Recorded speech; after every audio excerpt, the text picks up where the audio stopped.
Welcome to my video on the 2021 West Side Story. We're going to start with a review with zero spoilers for anything, and then I will get into my spoiler discussion in what I call the thoughts section. And in that, I am spoiling this version for sure, probably the original version, and for reasons that many of you will already know, Romeo and Juliet, the Shakespeare play. And the movie is, I would imagine, rated R. My wrists are too sore to check right now. And so will this video be. I think there's at least a little bit too much that they wouldn't be able to get away with. It's not a hard R, but it feels too much for a PG-13. And yeah, I absolutely love this movie. So I think I will start with a couple of there's some things to get out of the way before I get into too much detail. So I should definitely say this is the first version that I watched the entire thing of. I've seen clips from the original movie and, you know, cultural osmosis and everything. I knew most things about it going into this, just have not sat down and watched it from the very start to the very end. And I am also a little new to talking about musicals. There were some years where I didn't really watch musicals, you know. Being a cishet white man, you are not really allowed to like musicals when you're a teenager, and it took me some years to get back into watching musicals, even though I loved them as a kid. So I am not, I don't really have like, what do y'all call that? Classical musical education, you know, even if you're not talking like musicals, but just, you know, yeah, as far as music goes, I don't know too much of the terminology, so this is not going to be in-depth in that regard. And also, despite what I look like and sound like, and best testing indicates, I am aware of what I look and sound like, and I try to be mindful of how I phrase things. So please be aware if I do accidentally say something that is offensive to anyone who is not a cishet white conservative man. It is absolutely accidental, and I really am going to do my very best. I am absolutely not going to quote the they use a racial slur in this, and I'm not saying that it's wrong for the movie to, because it clearly is there to convey. It's not the movie being racist, it's the movie conveying the character is currently being racist, you know. And the yeah, I think that is just about everything. So let's get into the writing. So yeah, the setup is we are following, you know, it's New York decades ago, and we are following this ensemble cast with, you know, one of the central plot things going on here is the tension between the white gang, the Jets, and the Puerto Rican gang, the Sharks. And I think that is about as much as I want to say about that before I get into the thought section. So the movie does a really great job with setup and payoff. There are things where we can tell this is definitely going to go somewhere, but we don't know exactly where, and yeah, that actually leads nicely into talking about tension and suspense. They do a fantastic job here of keeping us in suspense. Like, you genuinely don't know exactly what is going to be the next. Yeah.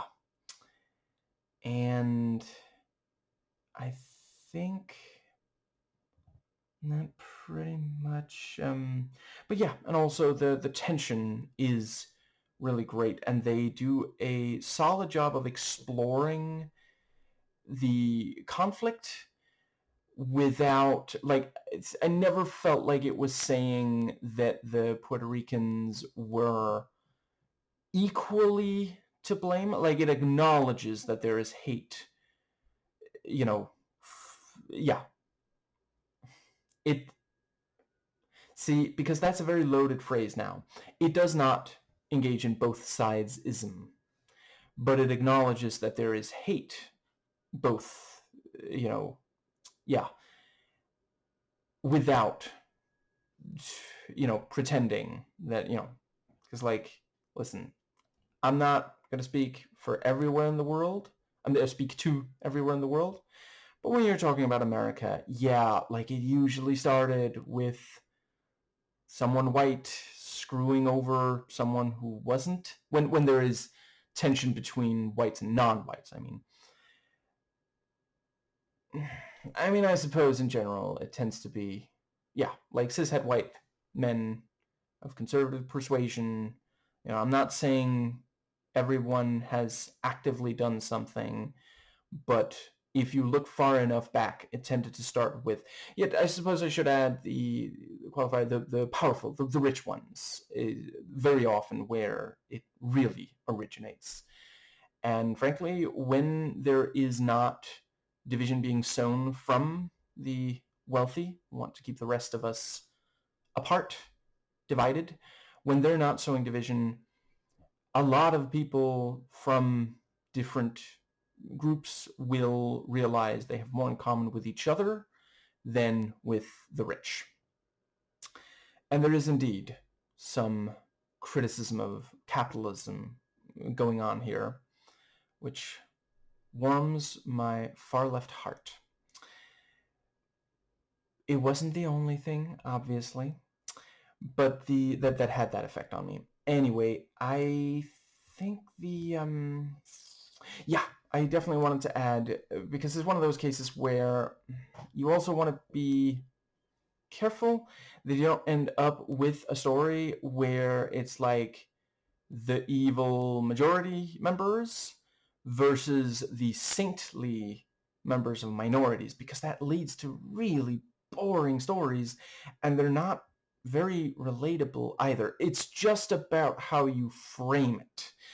This is, an example of something that does fantastic with, actually, yeah, I got a couple of examples. One that does really well, if we're talking about women, that particular minority group, is Jessica Jones, the Marvel Netflix Marvel Defenders verse show, and the Luke Cage show does a great job for African Americans.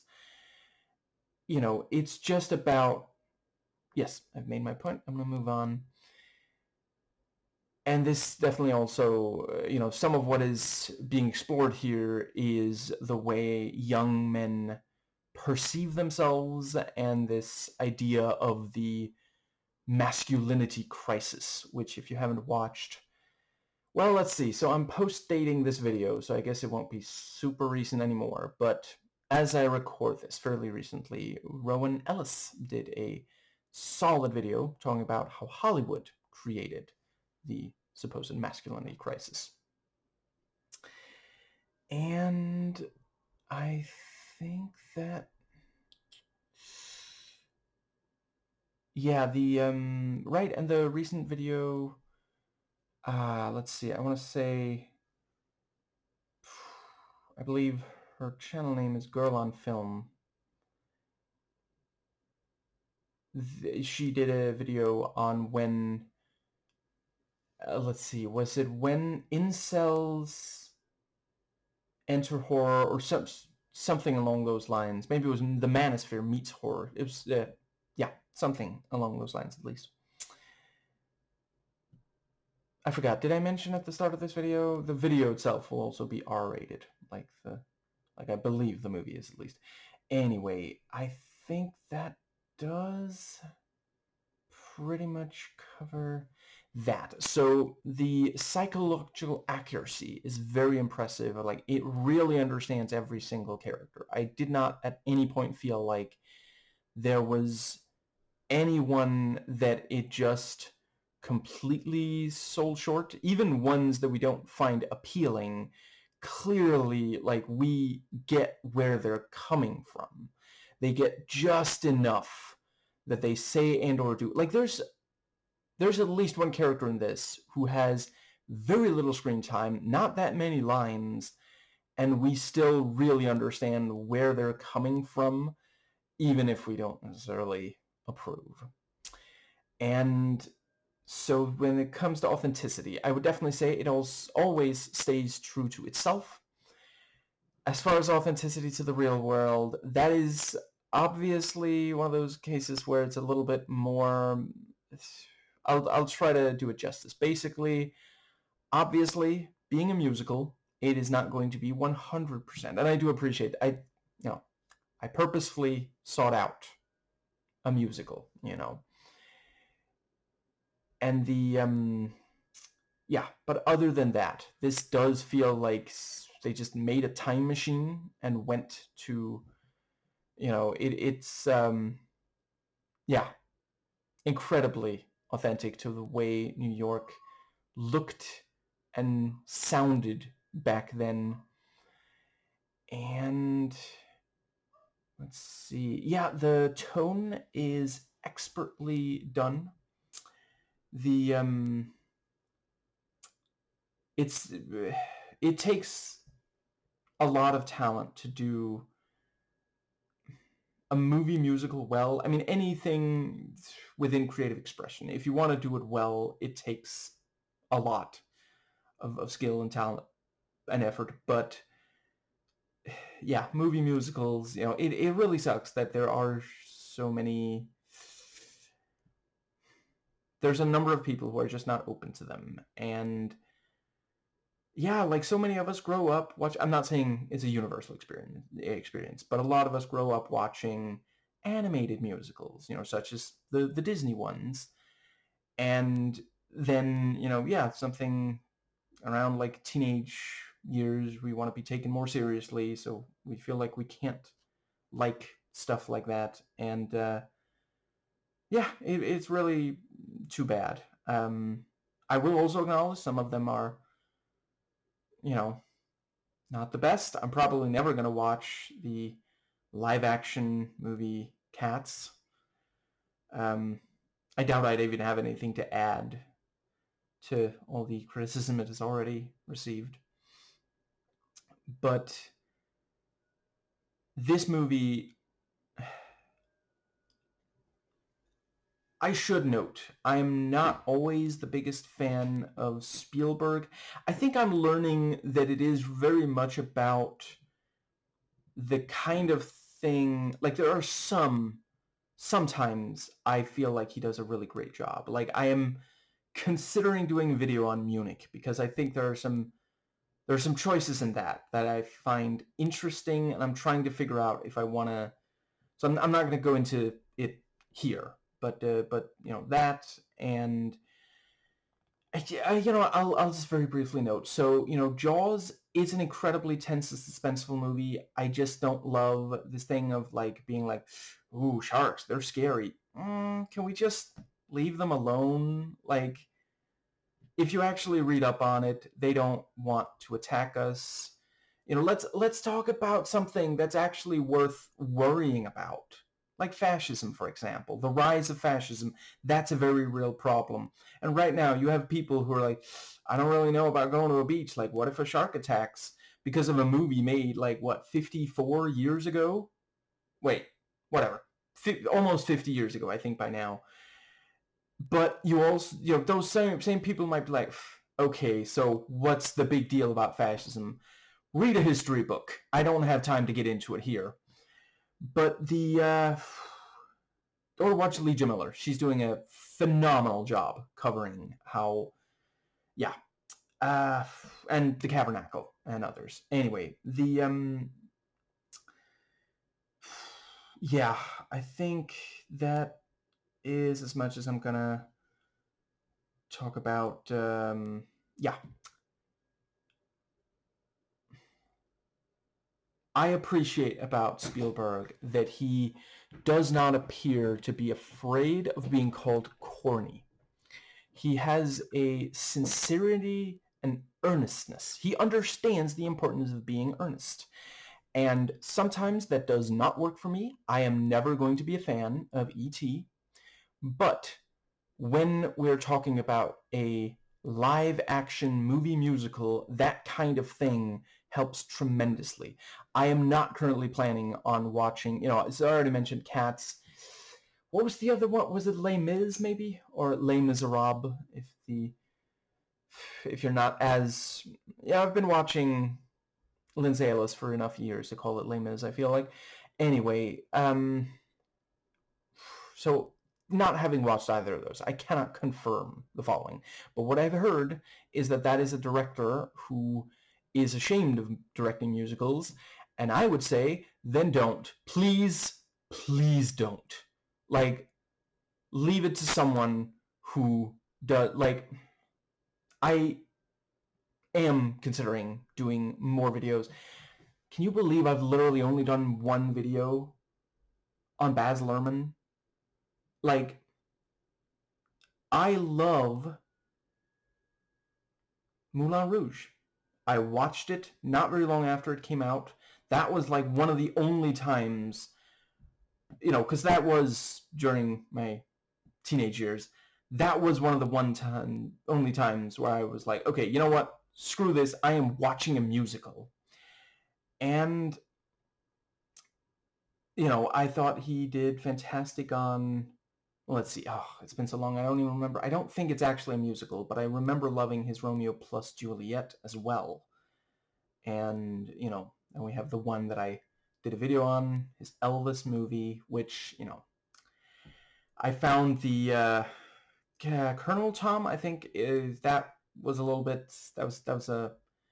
the framing device of with him, I thought was a mistake. But other than that, and obviously I take issue with all the, whitewashing of, like, listen, I love Elvis, but he was not as uncontroversial. Like, the movie really only covers the controversies that it knows a modern audience is going to be like, what's the big deal about, Anyway, the, yeah.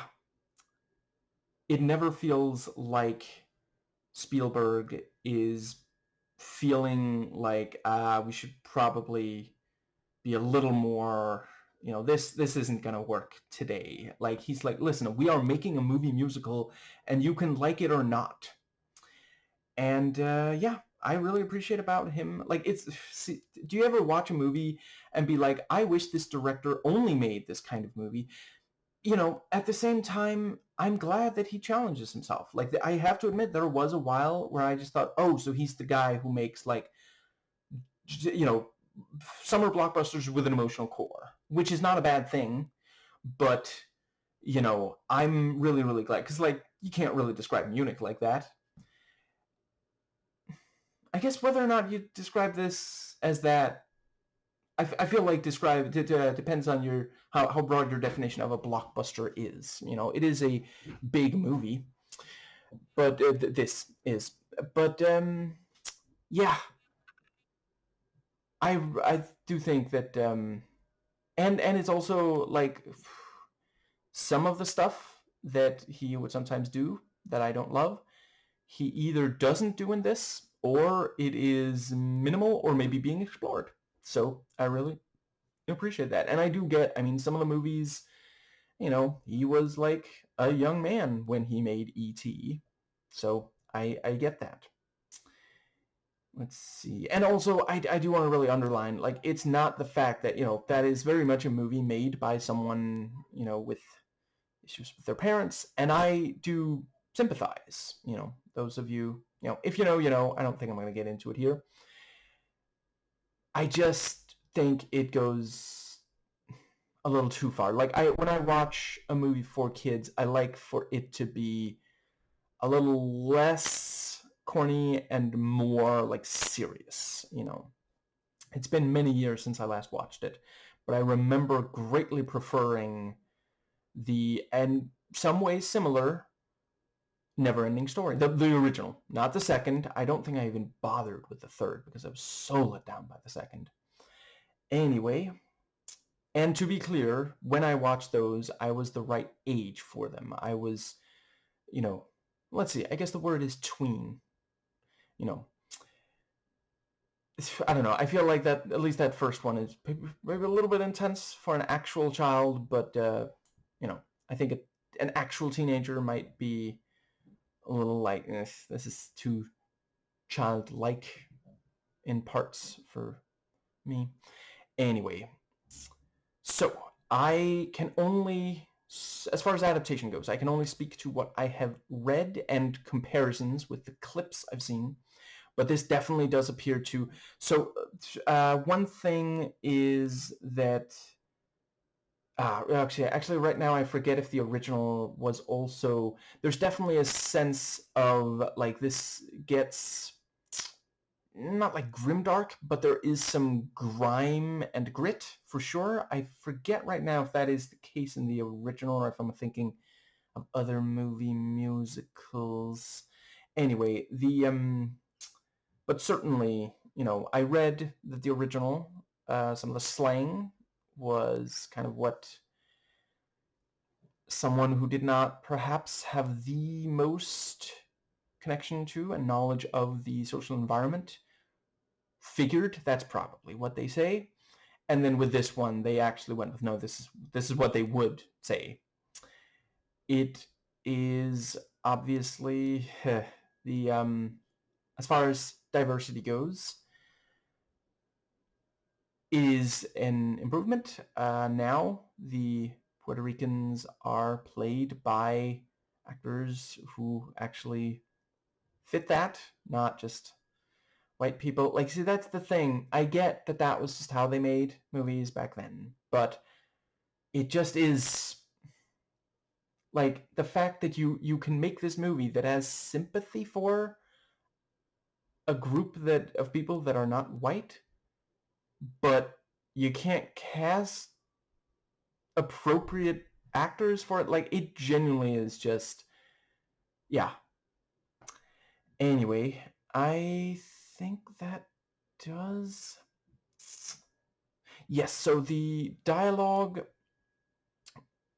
Right, that was another. I meant to say that at up top, but it's gonna go here. So before I go any further, it is very important to me to note I have absolutely no problem with the Spanish language or anyone who, I don't think that anyone who speaks Spanish, whether just at all or as their first language, I don't think they're lesser than people raised to speak English. I really appreciate the decision to have, at times the Puerto Rican characters will speak Spanish. Or Puerto Rican. See, I forget if those are the same or if there is a specific language that's different. Anyway, but the yeah, I don't really speak Spanish myself. I remember a few words from, learning some, but I definitely missed some things in this because the decision was made that the English subtitles does not translate the Spanish. If a character does not, after speaking Spanish, say what they said in Spanish in English, or someone else translates or something, then there's a really good chance I missed it. And yeah, I'm sorry, that's obviously going to affect this review, because there were definitely times where what they said was important and more complicated than something that I could just deduce the exact meaning. Yeah, I don't blame the. I don't think it was wrong to have them speaking Spanish or Puerto Rican, but I wish that the subtitles just noted, like just do the brackets in Spanish and then put the line in English. That would have been my personal preference. Now, other than that, yeah, but yeah, it is well written and well delivered through and through, and yeah, that brings us to the yeah. So, as mentioned, not always the biggest fan of Spielberg. I would never in a million years claim that he does not go out of his way to find talented people to work with.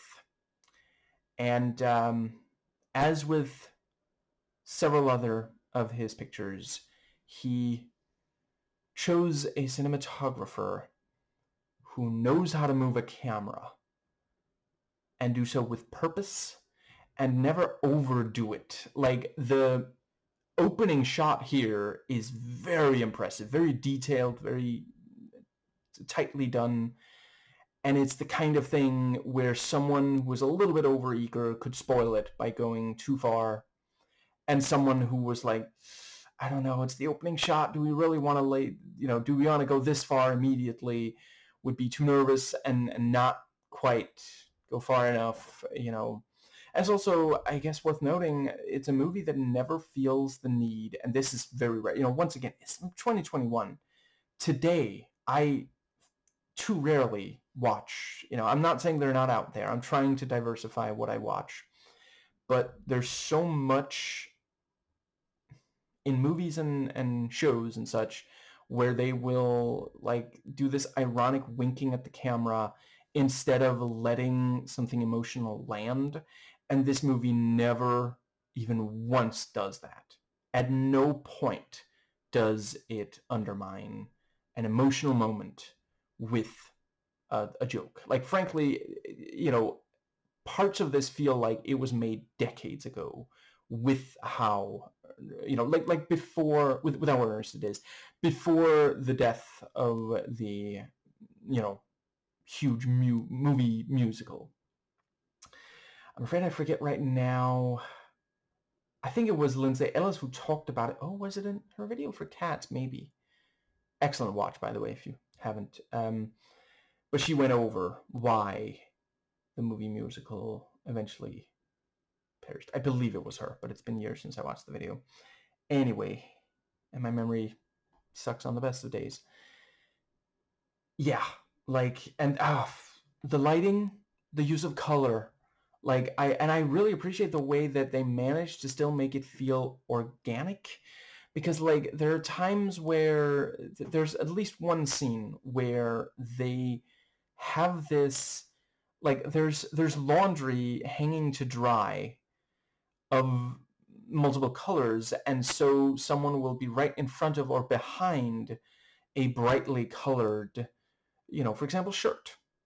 And that's how we get some more color. And it's not distracting, but you also do notice it. On at least one occasion, they actually slightly move the laundry just to make sure, no, you're meant to notice. It's here for a reason. And yeah, there was this one gorgeous shot where the way they used shadow, just, yeah. There is not a single bland image in this. I think you could pretty much screen grab anything and it would be, you could print it out and frame it and put it on your wall. The editing is also really nicely done. I do not know if it happened in the scripting stage or cutting room, but there is not an ounce of fat on this thing. Everything needs to be there, and everything that needs to be there is there. Not entirely the same thing. Distinction worth making, I feel. And there are some just delicious cuts between scenes. And yeah, like it knows that sometimes you should just let something play out in a long take, and other times you'll want to cut between things. You know, when you are making a movie musical, the way you film and edit the the musical scenes is crucial. I think I'm fortunate enough to not have watched a bad movie musical, although I appreciate some would say that Tim Burton's, I can't believe I'm blanking on the name now, the Demon Barber of Fleet Street, I forget the character name that's in the title as well. Some would say that that qualifies as a bad movie musical, but I did watch Lindsay Ellis's video on Xanadu, which definitely seems like a bad movie musical, in part because of blocking. And yeah, you know, I forget, did she, it's been like on and off with her privating and leaving public those videos. I'm not sure if it's still public right now. I don't blame her for that, by the way. And I'm also not making excuses for, I understand why some people really take issue with her. I guess what I'll say is, you know, I have not stopped watching her. She has not crossed a line that I feel is, you know, beyond the pale. Anyway, I think that is right. And if you want to be watching her today, most of what she does these days is on Nebula. Now, I believe that is it for the yeah, so I was very impressed by the production value, set design, locations, costumes, and makeup. They convey things about characters, like you'll see where someone works, maybe where they live, things like that, and you do really get a sense of, you know, I was very impressed by how they managed to, one of the sets is this apartment, and they managed to make it feel as cramped as big city apartments. I forget if New York is one of the worst, or but I do know, I have heard that it is bad, you know, and that's also an area where it is painfully relevant. You know, some things from the movie are not as relevant today as they were when it was set.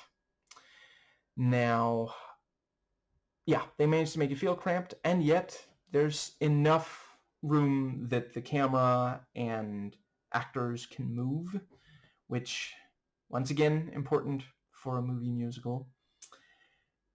And yeah, I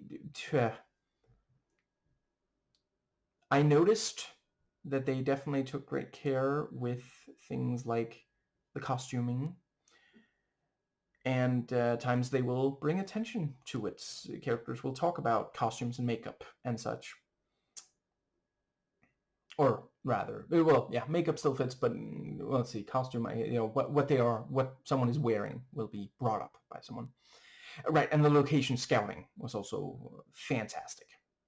Really, you can practically feel a New York City street under you. You can, you know, smell the like they pass by some of the places where you can buy food. You feel like you can smell the scintillating odor of such.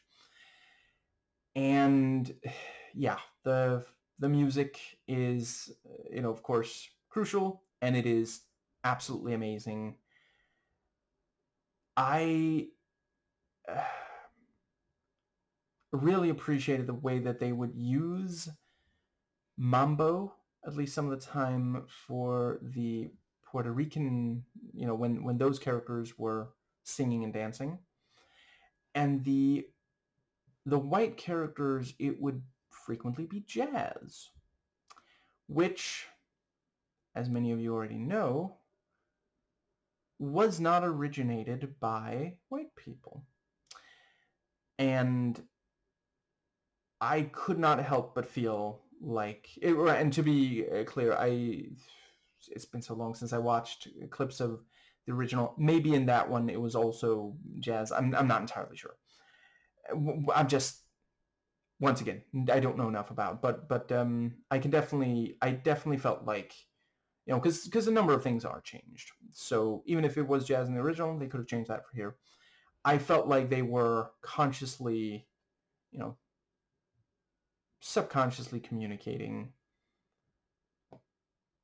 Did you notice how the music that they use, these white people, this white gang who are racist, is not white?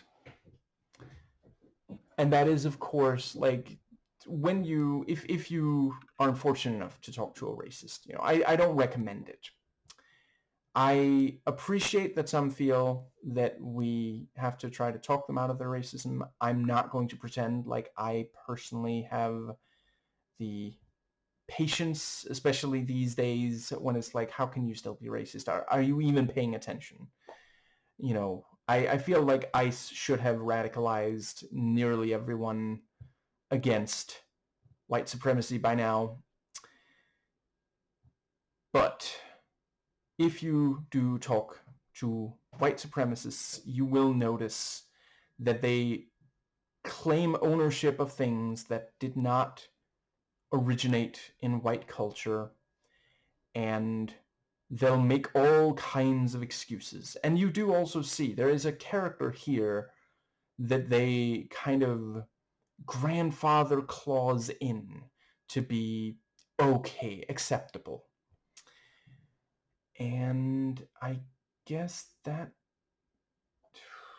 yeah, the singing and dancing is absolutely amazing. Like, the choreography and the way that they'll use little, there's one part where characters are walking, they're crossing the street when it's red light for them, which obviously already communicates that they do not follow the rules, even though it endangers them.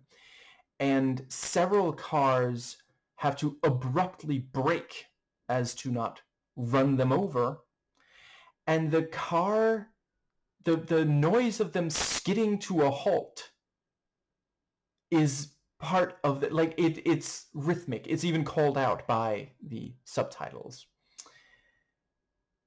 And yeah, it's one of those cases where, sometimes you'll get a musical where they appreciate, I mean, you can kind of use anything, like, it works well if what is being danced with or sung into, stuff like that, and the location itself, if it makes sense. But essentially, you don't really have limits. Like, budget, I suppose, could be a limit, but doesn't feel like that was the thing here. That they had too low of a budget. That's also Spielberg. He puts the money right up there on the screen. And yeah, like, they do a fantastic job. Just, characters will pick up a prop and use, and maybe, yeah, I guess that's a spoiler, but just yeah. And they found some people who are really, really talented at singing and dancing. The sound design is also great.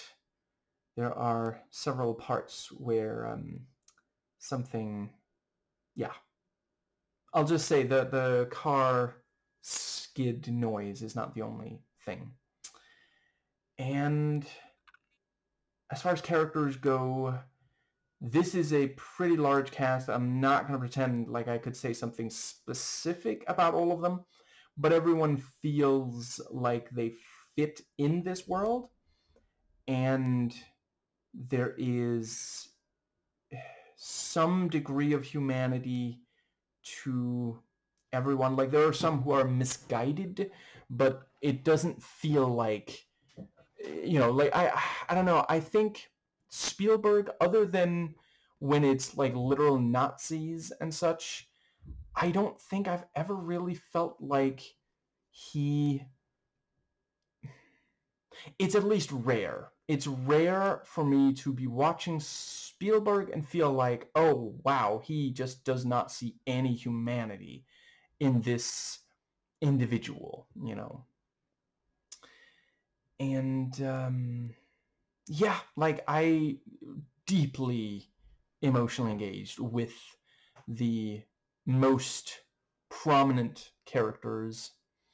And I guess this is also a decent enough time to say that, yeah, I am in fact not randomly doing this during Pride Month.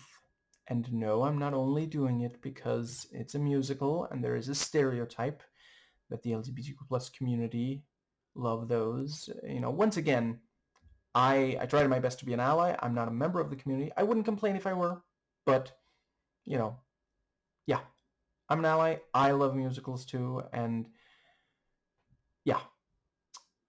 But there is at least one character in this that is a member of the community, and I'll discuss in detail in the thought section, but I will definitely say they were one of my favorite characters, and the movie really does take them seriously, which is also something, from what I understand, that is an improvement on the original.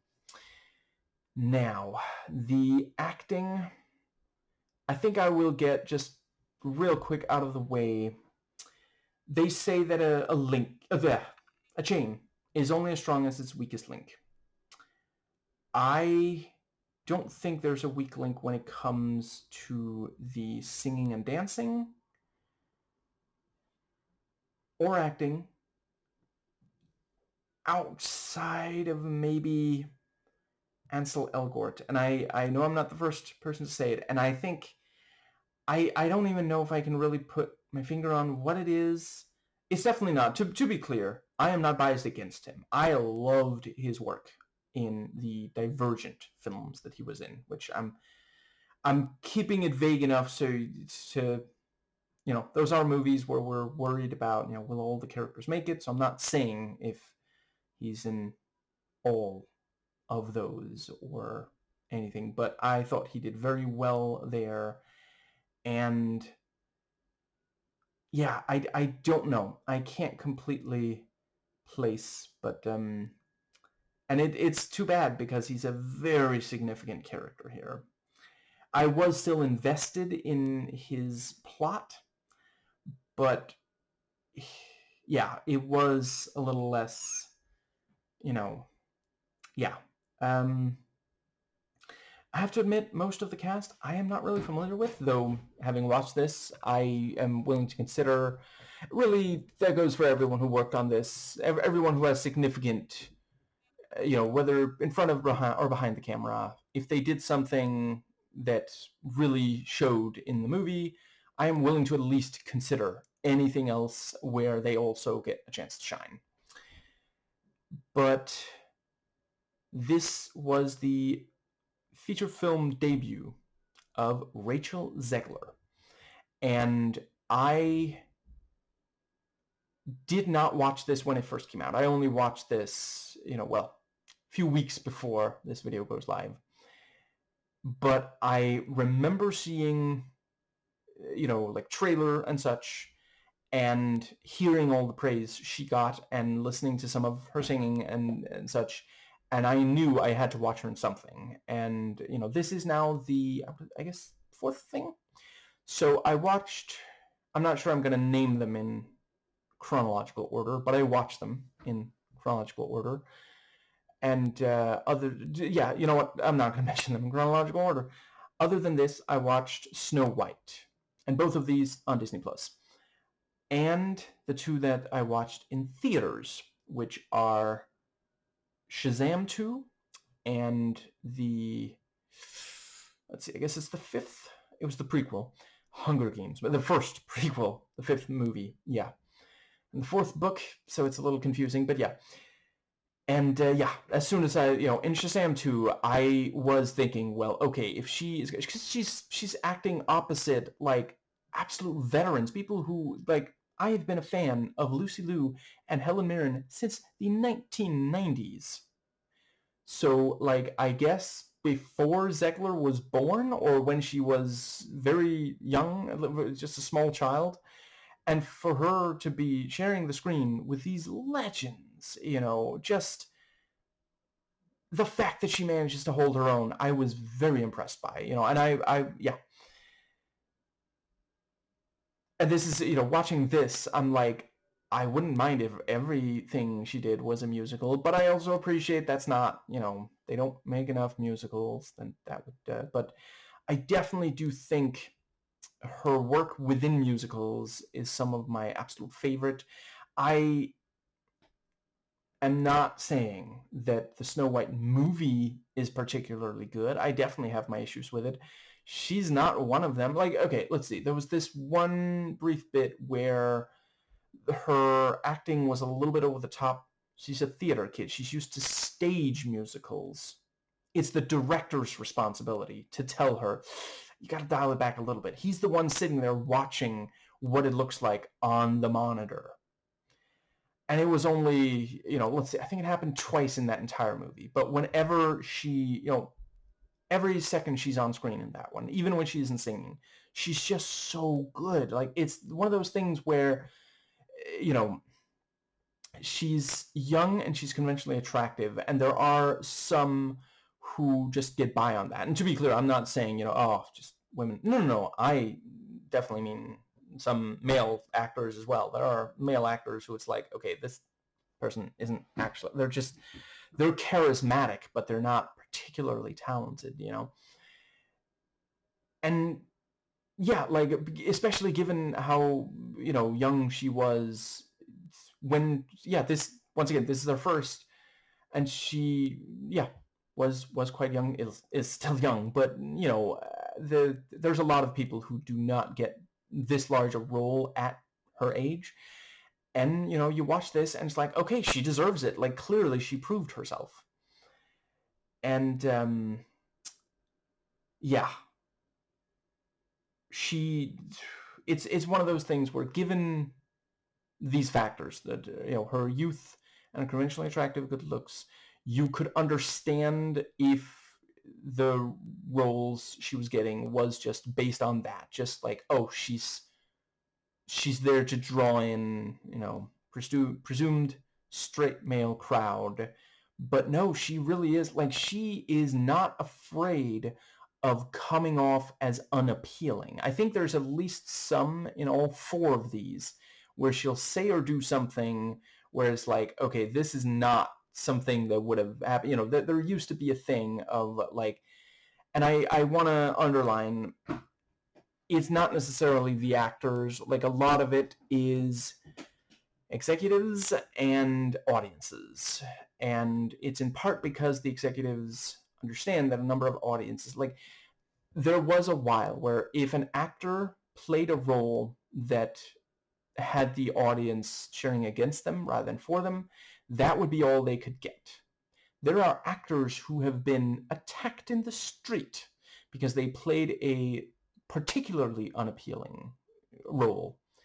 And some people really struggle to tell fact from fiction, If I recall correctly, I believe, I can never remember his, Andrew Robinson, who, you may know as Garrick from DS9 or Star Trek Deep Space Nine for the uninitiated, or you may have caught him in the original Hellraiser. In both of those, he is fantastic. And I have to admit, right now, I do not recall if he also is in, I forget, is it just called Dirty Harry? It's a Dirty Harry movie, at least, where he plays an antagonist. And apparently he did so well that he was hated for a while, at least. And the worst part is, part of the thing in that movie is he's got a gun and is threatening people. And in real life, the poor guy doesn't even, or didn't, I suppose it's possible it's changed, but at least at the time, he was like in favor of gun control, not guns rights. So, yeah, it's, I mean, he is really, really good at at coming across as like, oh, there's something off about him, and he understands that if he plays to that, that can get him work. And I mean, if you've never watched DS9, if you're at all open to it, he is spectacular on that. I would watch, I would recommend watching that show at least once just for him. If any episode that he's in, he just absolutely steals the show. Anyway, yeah, if you have watched Rachel Zegler and anything else, then you probably already know. Let's see, I think there's 2 things she's done that I haven't watched yet. I would like to. Y2K, and she voiced some animated movie that I do not recall the title of. It wasn't Enchanted. It was something along those lines, I think. Yeah, I really, really hope that her career is not over. I feel like it was blown way out of proportion. This thing of like, listen, some people don't seem to understand what she said. She like during there was the let's see, was it a red carpet interview maybe or something? She was promoting her Snow White, and she criticized the old Snow White. And I'm not the first person to point out, she was told that she could say at least some of these negative things about the old one. Obviously, why do you think they made the movie like that? Do you think she came in and, just told them, okay, all you people who are older than me, who've been working in movies for longer than me, some been working in movies for longer than she's been alive, you have to make the movie this way? Obviously not.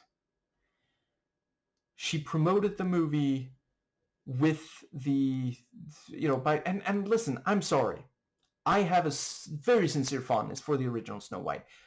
I have not heard Rachel Zegler say one untrue thing about that movie. The way that movie, I guess just in case you don't want spoilers for that movie, I'll just say I agree with the things I heard Zegler say about it. By today's standards, what she said was true. And then some people were like, oh, she said in a cringy way. You know what? I'm going to hold my tongue because I freaking hate when people are like, oh, that person is cringy, they should be socially ostracized. No, people who do evil should be socially ostracized. People who engage in unethical activity should be ostracized. People who are cringy should not be ostracized. And Zegler supports the Palestinian people. She goes against the genocide being carried out against Palestinians in the Gaza Strip by the IDF. That takes serious courage, and I really don't think we should let even one person who's willing to do that and hasn't done anything else that's like really wrong be like socially ostracized. That is just not, like, we really gotta support every single one of them as much as at all possible. This is let's see, I want to say her name is Denise Goch, is that how you pronounce it, of Andor, and I'm afraid I forget her name, but she was in Scream 5 and 6, and then supported the Palestinian people and was fired from the 7th. I'm afraid I forget her name, but yeah, she should also be supported. Anyway, yeah. Other than Ansel, I thought everyone here did really, really well at acting, dancing, singing the whole way. Everyone has a great voice, and like, this is one of those movies that I would show to people who say that there are people out there who say that dancing cannot communicate anything, which just, I feel like this does a really fantastic job of communicating that. And yes, for those who can't stand that sort of thing, this is a movie where the gangs dance. And I think that is as in part a way to communicate their aggression towards each other. Now, the pacing is on point. Like, it is never either in a rush or like just slowing down in a way that it shouldn't. Like, it might linger sometimes, but never too long. And sometimes certain things will move fast, but it's in a way of like rising tension, rising action, not rushing through something.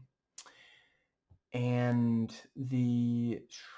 so there are some special effects, and they do come across as photorealistic.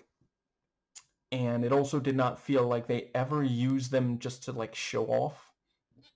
It's probably a good thing this was made when it was, rather than, I think if it had been made 20 years prior, maybe even 15 years prior, it would probably have been a little too eager to do stuff that, and it also wouldn't have looked good. CG was not perfected back then, but it would have been like, I remember those days. Yeah.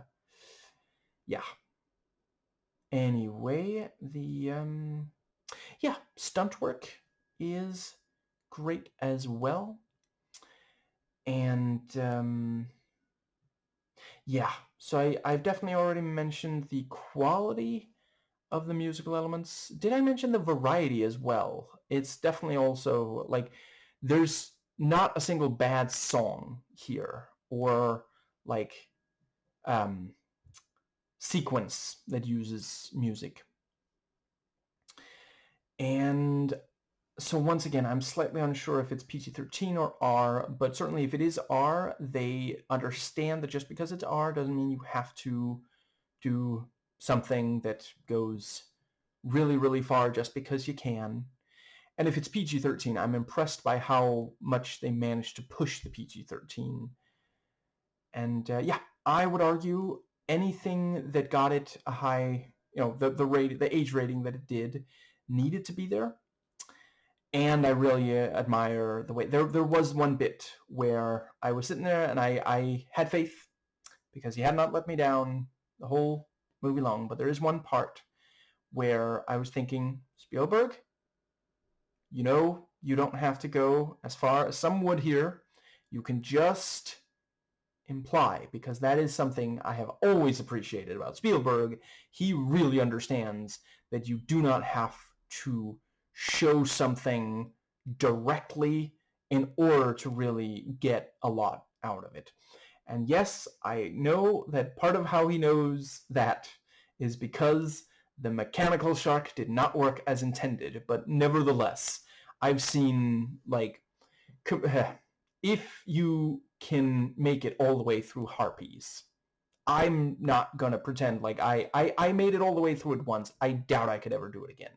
Compare that to Jaws 1, because both of those movies struggled with special effects that did not look as good as had been hoped, and Harpies seems to feel no obligation to just implying and not just shoving it in your face with just like truly abysmal, like,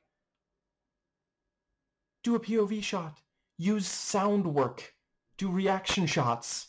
You really don't have to just show it. Just like, I felt like that movie was making fun of me for even watching it. It felt like the director stopped just short of just putting himself in the film, just throwing both birds in the air or something. Like, holy crap. Anyway, I think that does get us nicely to the, So, as mentioned, and I really don't mean to be, like, too harsh, but Ansel costs it 1 star. So this is a 9 impeccable musical numbers in a well-told, emotional story that has relevance today out of 10. And with that, we get into, oh yeah, just past the 1 hour mark too. The thoughts section. So from here on out, I'm spoiling everything about this movie. I might spoil certain parts of the original, and I am spoiling Romeo and Juliet. So let me start by saying that I definitely think, I already mentioned that, wait, did I say that I think I said that I love Romeo plus Juliet as well. I hold great respect for the Bard, but I also think that important to keep alive his works is to update them. I'm not sure I'm going to do a video on it, but if you've never watched The Hamlet by Sir Laurence Olivier, that one, implemented some elements that were modern at the time. And yeah, like it really adds something, I mean, listen, the originals are still there. We can read them, and to be clear, I understand that this is important to those who really study deep. I've read some of his plays, but those who love him the most say that it's wrong to only read Shakespeare. You should watch it reenacted. So it is, of course, also important to have reenactment, put on the plays in ways that are very close to the original.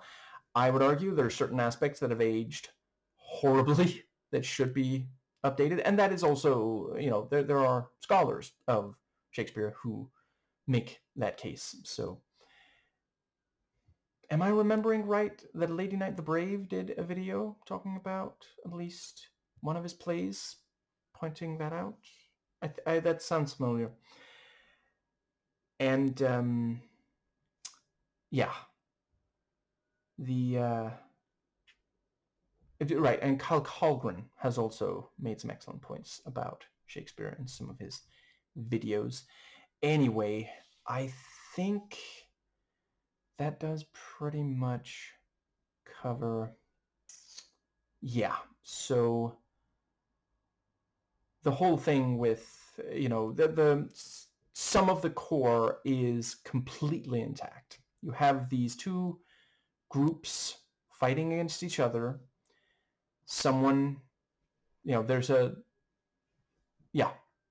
someone falls in love with a member of the other group, and there is a tragic end to their love story. And I also appreciated that they did change certain things here. Instead of,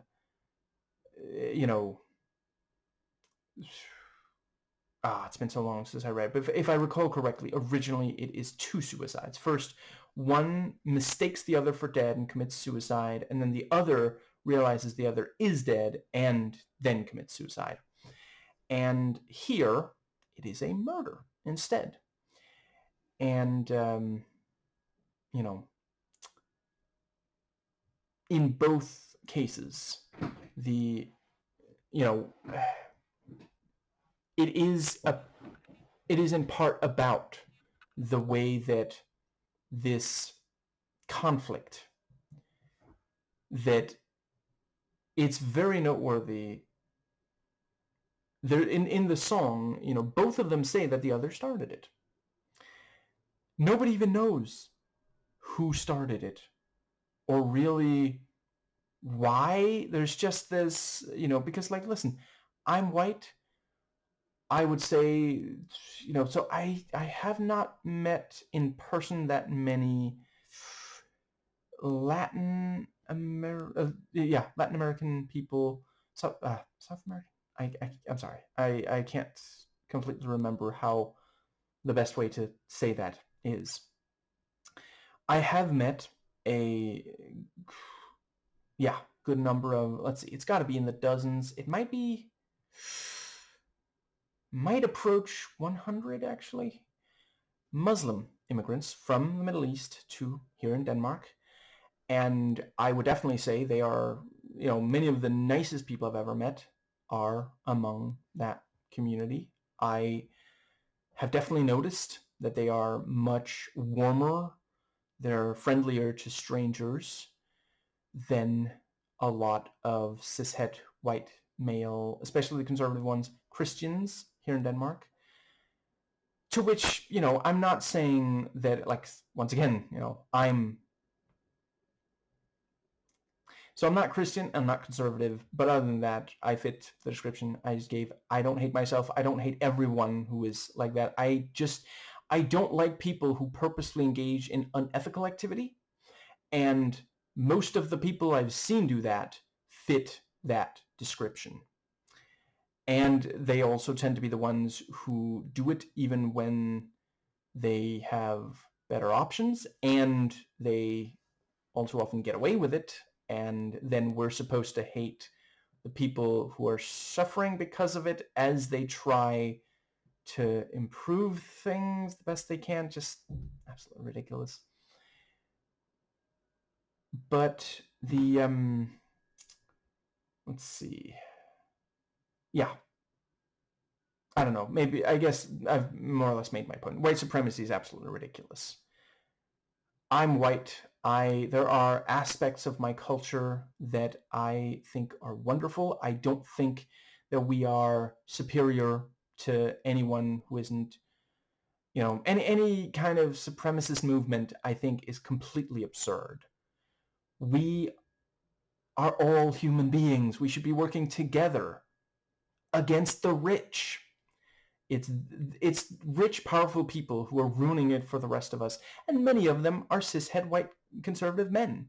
I'm not saying everyone with power, even here in the West, is a cishet white conservative man, but the ones who aren't are not inherently lesser because of that. Anyway, yeah, I think I will move on to a more or less chronological from here. And so that opening shot, holy crap, like the sweeping and the way they get, and just immediately you get, oh, the Jets are troublemakers. They go to Puerto Rican establishments, and just like, there's not even some kind of, they don't go up to someone who is actively doing something wrong and tell them you shouldn't do that. They go up to people minding their business, trying to just do a job, just work, because it's capitalism. They have to, and they just try to mess with them. They are just angry young men, and later in the movie they do explore why that is. And let's see. So we and I don't think that it's accidental that the first Puerto Ricans we see are just minding their business, and the first time that we see the Jets, they are immediately causing trouble. They draw in the Sharks. The Sharks weren't even, because think they could so easily have had it be, like, they could literally have opened the movie with the Sharks and Jets meeting in the area where the Jets are, like, trying to cover the Puerto Rican flag. Also, don't think I missed, they made sure to, like, really underline, they're not even, like, it would be one thing. Like, it would still be wrong, to be clear. It would still be wrong, but hypothetically, let's say that they were doing art. But they're not. They're just covering the flag because they don't like, because they're racist. They don't, that's all it takes for them, and that is something I'm trying to be better about. I forget if I've talked much about it, but I will acknowledge I used to not understand graffiti so well, and I don't know. I really hope that I haven't said something really ignorant about it in the past. But there was a YouTuber, and I'm afraid I forget who, but there was a far-left YouTuber who pointed out that too many people look at graffiti and ask, what's wrong with those kids? When really they should be asking, what's wrong with that building? And I absolutely respect, it's one of those things, like, I understand why some people would say, even if it's gorgeous, you cannot be graffitiing a building that you do not own. That is something that, we get a little of that exploration in, I want to say it's the first Spider-Verse movie. Pretty sure it's the first. And yeah, I understand. I'm not saying I have a solution, but I do also respect that some of it is, this building, maybe it represents something. Maybe it actively is a place where young people are hurt. And this is a, let's face it, nonviolent way for them to get that frustration out, And obviously, like, part of it is lack of outreach, lack of third spaces. Let's see. I believe he goes by Andrewism now. Did an excellent video on the death of the third space.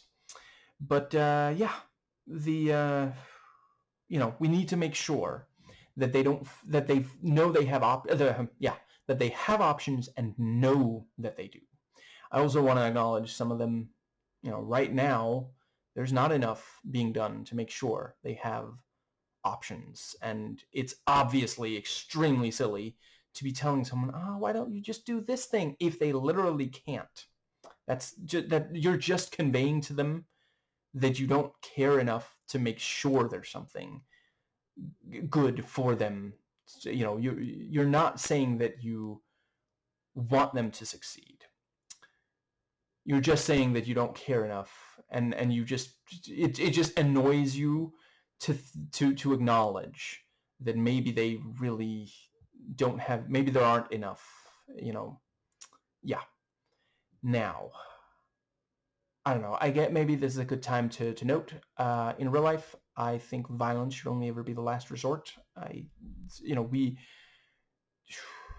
should try to accomplish our goals, which, yeah, I'm far left. I think a lot needs to be, bare minimum capitalism. We need major reform, and I don't know, possibly nonviolent revolution. But yeah, I think that is what the, yeah. But yeah, we see them. They, and immediately we understand who the Jets are. And so, yeah, they go and cover and paint the flag, and then the Sharks show up, and there is some fighting there, and they do a fantastic job of setting up, will these groups ever get along? This is seemingly daily occurrence for them, and they don't even, like, it's, let's see, I forget if it's that specific scene or I don't, it's at least not very long after. There's a conversation about, we should, it should be, we should plan another fight. Fighting didn't make them stop, even though, that nail, that's one of the reasons I think this, that why my guess is R rating, not PG-13, because yeah. And it's one of those things, like, yeah, you needed to get across. I mean, that's the thing. The movie starts with violent confrontation, wherein flesh is penetrated, and it ends with another. And at the start, it's the ear, as long as that doesn't get infected, saves him a trip to Claire's if he ever does want to, pierce the ear. Right. I guess at this point I gotta underline, I'm not saying there would be anything wrong with that. I'm just trying to change the context. I'm not trying to say anything like homophobic or something. Nothing wrong with, anyone who wants to and is, old enough. If you want a pierced ear, get a pierced ear. Be careful with it too. Don't like try to do it yourself with a anyway. But there at the end, it ends with someone's death, and it was the one who was trying to de-escalate things. And let's see but yeah, and that's the thing. It immediately gets across. Violence does very frequently not lead to a conclusion to a conflict. It simply breeds more violence. They fight to the point where one of them, nail in the ear, and they don't think, we're going too far. We have to stop. They plan another fight. And both of them bring weapons because despite saying to the other that they wouldn't, they don't trust the other, and now both sides are armed. I mean, at least there's only the one gun, but the knives do plenty without. And without bullets, I mean. Anyway, I think that does bring us nicely to... Yeah, and we also immediately meet Anybody's. And I really appreciated the arc of Anybody's because there's several things going on with Anybody's. And let's see. So, best I can tell, this character does identify as male, and as such, I will use he, him pronouns. And if I understand correctly, the character is supposed to have been, is AFAB, and they use various slurs, and I really appreciate that they, it felt like thought was put into what slurs and when. So once again, I'm not repeating it, but the slur they use against the Latinx population, I'm not the right person to say if it's too much, but I definitely would argue that they make sure to think about when it's said and by whom.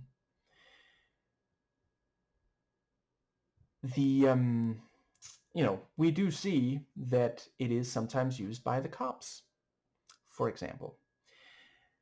But Anybody's, the slurs they use, they do not use some of the very worst of them because it's not necessary, And Anybody's wants to be perceived as male, and as a trans man, he is a man. We really got to normalize just respecting people's gender identity. It's and I really appreciated that he is not made out to be a saint. I mean, really, no one in the film is just a complete saint, He wants to be part of the gang.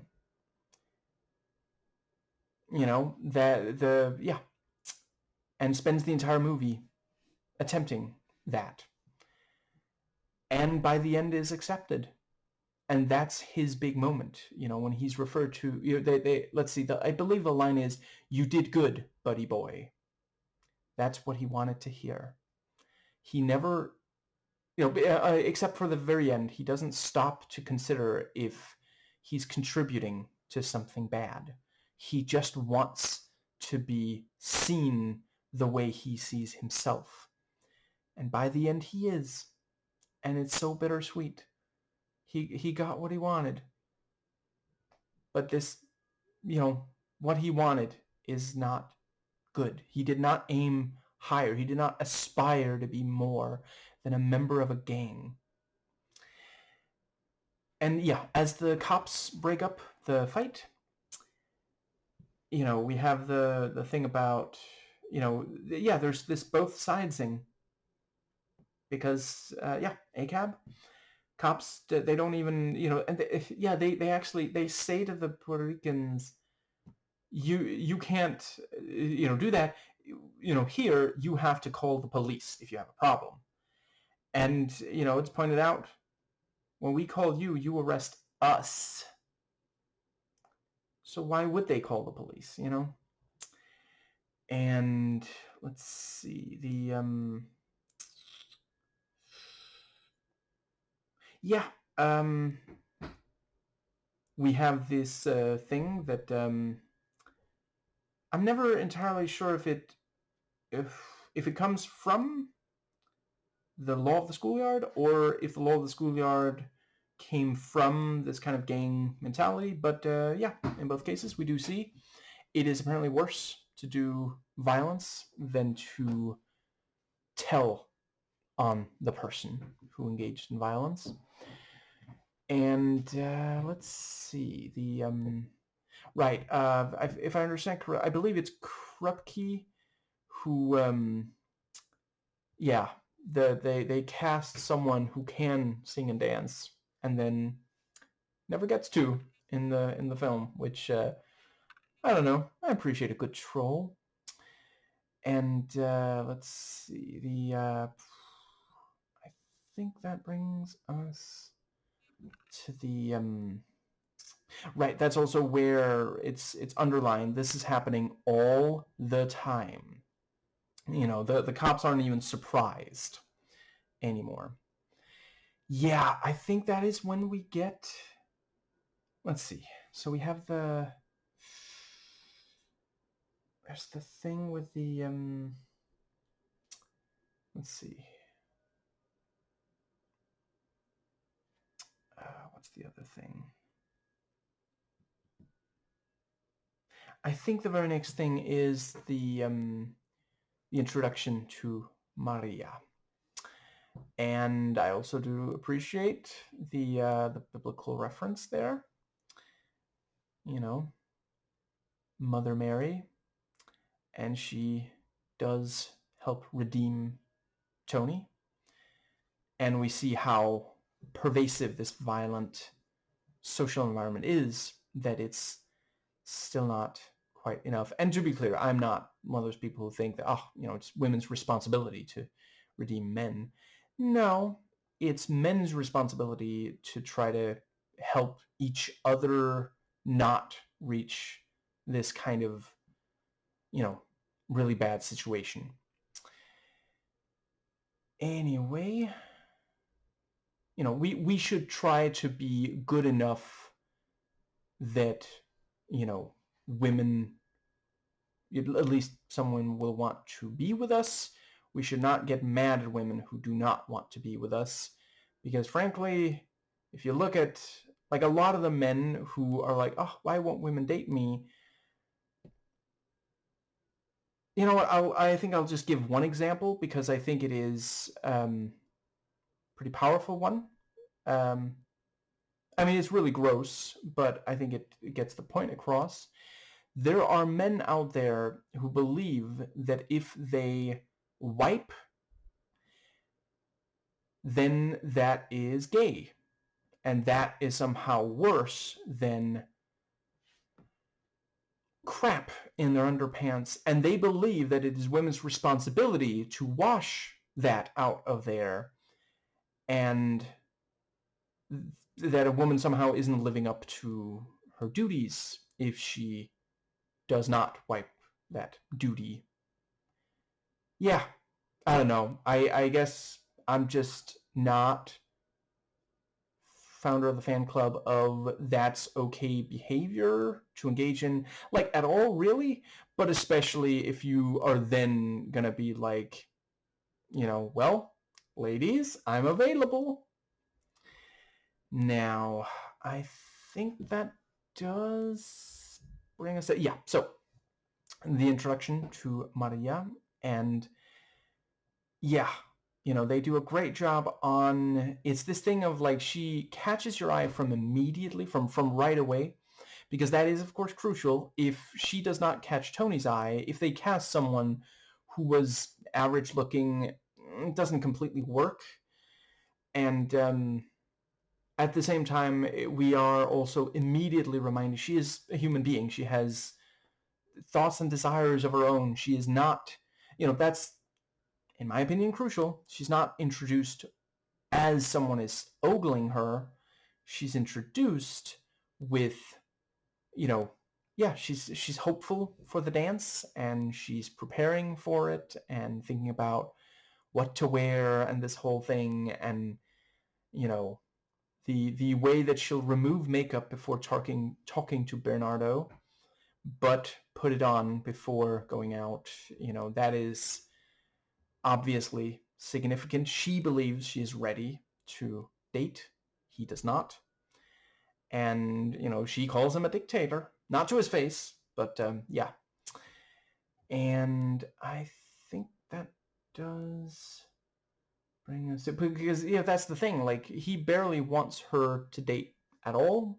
If she is to, it should be someone with a future. The adding machine mechanic. And it definitely cannot be someone who is not Puerto Rican. And I think that does... Right, I wanted to briefly note, so I really appreciate that for the scenes of the film where a woman is, desirable in some way, it does not do the male gazy, it doesn't... So a couple of the major things of the male gaze camera is close-ups of specific body parts and the pan across her figure, stuff like that. There are female characters in this who will wear things that might make a man desire her, but it's of their own volition. Like, that's especially made clear with Maria, and it's also quite clear with Graziella, I think is her name. And let's see, when there is kissing and such, there's only one time in the movie where it is without consent, and it is immediately called out and shamed, and the camera does not show very much. We see Anita surrounded by the Jets, and the next time we see her, she's on the floor. She's being held by another woman, not a man, and Valentina appropriately shames them and points out, is this what you want to be? Rapists. And let's see, I think that does bring us to the... we also have the bit with... I also felt like they did a good job with Chino, because, like, I will say I didn't personally think that the movie would end with him and Maria together. And it's one of those things where, listen, I love romantic comedies. I always have, I always will, but I do not love the trope. And to be clear, I can criticize other, okay, I'll real quick criticize a trope of, I think I dislike in action movies if they set up a situation where we're essentially just waiting for two people to eventually fight, and we just kind of have to sit through some exposition because they're just stitching together action scenes. I prefer when they make an effort to make the plot engaging. I personally find Universal Soldier 1 to do a good job making us care about what's going on, not just sitting around waiting for more action. But in romantic comedies, I dislike the trope of the other partner, the one we obviously don't want one of the leads to end up with, just being boring or irritating or something, especially if like sometimes they'll do a thing where the guy we hope ends up with the woman, he's actually kind of a jerk, but oh, look at this other guy that she's currently with, he's also a jerk. Don't you just hate how she's with a jerk? Wouldn't you rather have her with the other jerk? It's like, no, I want her to be with someone who, is actually good instead, And yeah, Chino, he's not technically a boring character, but they also get across why he's not that interesting for Maria. I never felt myself wondering, why does she not want, but like, he dances too, and she does find that charming, but yeah, he doesn't set her soul on fire, and yeah, so we have the scene of Riff talking to Tony, and the way that as soon as we meet Tony, like immediately, another jet is trying to convince him into something that both of them deep down know this is going to end in violence. And, Riff keeps saying, no, no, no, we're not going to fight today. Well, are you not merciful? Like, that's, yeah. And Tony, from right away, is talking, I believe this is before he even starts talking about he's essentially describing rehabilitation. He talks about how he had so much time. Oh, no, wait, I think this might be the scene, actually, come to think of it. But yeah, he's talking, at some point in this movie, he talks about all the time he had to think about what he did and how this is not who he wants to be, And the thing is, if he had never gone away, maybe he wouldn't have had enough time to think. But if he hadn't done the thing that put him away, it's hard to blame Chino for hating him, and this is also shortly after he killed Bernardo. But yeah, he almost killed someone before. Now he did actually kill. Yeah, Chino wants him dead. And yeah, it escalates things. He's trying to de-escalate near the end. And talking to Bernardo and such, but then, I think it's Riff who mentions, oh yeah, he did time for almost killing someone just like you. And let's see, I think yeah, and you've got the thing about, well, parole officer says I can't go anywhere, and they make sure that we notice that he noticed, Krupke definitely recognized, Tony, it's supposed to be, his eyes are like, what are you doing here? This is not what it's supposed to be, And I also like that there's not a conversation there. It's just setting up, so later, for the rest of the movie, he knows, he went to the dance, which obviously also makes things worse for him. It makes it look like he was planning the killing. And I think that does bring us nicely to the, yeah, so... Yeah, also the fact that Chino also says he wants to be part of the gang, and he thinks that there's no way that Maria would be interested in someone who's not part of the gang. And as it turns out, she's not looking for someone who's in one of the gangs. Like, one of the biggest conflicts between her and Tony is, it doesn't exactly help that it was her brother that he killed, but gang activity is what drives the biggest wedge between them. If they had left New York together before the fight, if he hadn't tried to de-escalate, maybe he at least would have survived. Maybe they could have been together. But he wanted to stop this conflict. He didn't want more people to get hurt. And the thing is, when people are sufficiently riled up, it can be so difficult to talk them back down, to compel them to not, And one of the things I felt while watching the movie, and maybe it's because I already believe that to be the case, but I definitely found myself thinking, we have to avoid people getting this angry at each other, and any who are, we have to try to separate them away from both those that they would fight, but also the ones who encourage them. Because so much of this is peer pressure. Like, I've never been anywhere near as bad of, I've never been anywhere remotely close to being in a gang. But when I was a teenager, yeah, there were some bad influences in, school and such. And I am so glad to be, you know, far away from them now. And frankly, like, if not for my father as the rock in this, as he was a stable presence, I I think I would have turned out worse. Bonus points to anyone who types in the comments that they don't think I could be worse. That's yeah, beat you to it. Anyway, the let's see. I think that is pretty much gets us to the dance, does it not? Right, I really like the thing with the yeah,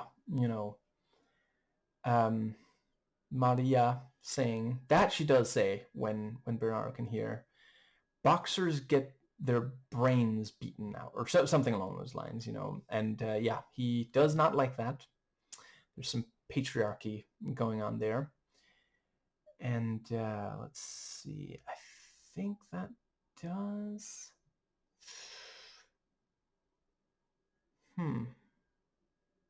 So right now I forget the further context, but I remember there's a point where a jet. Oh, right.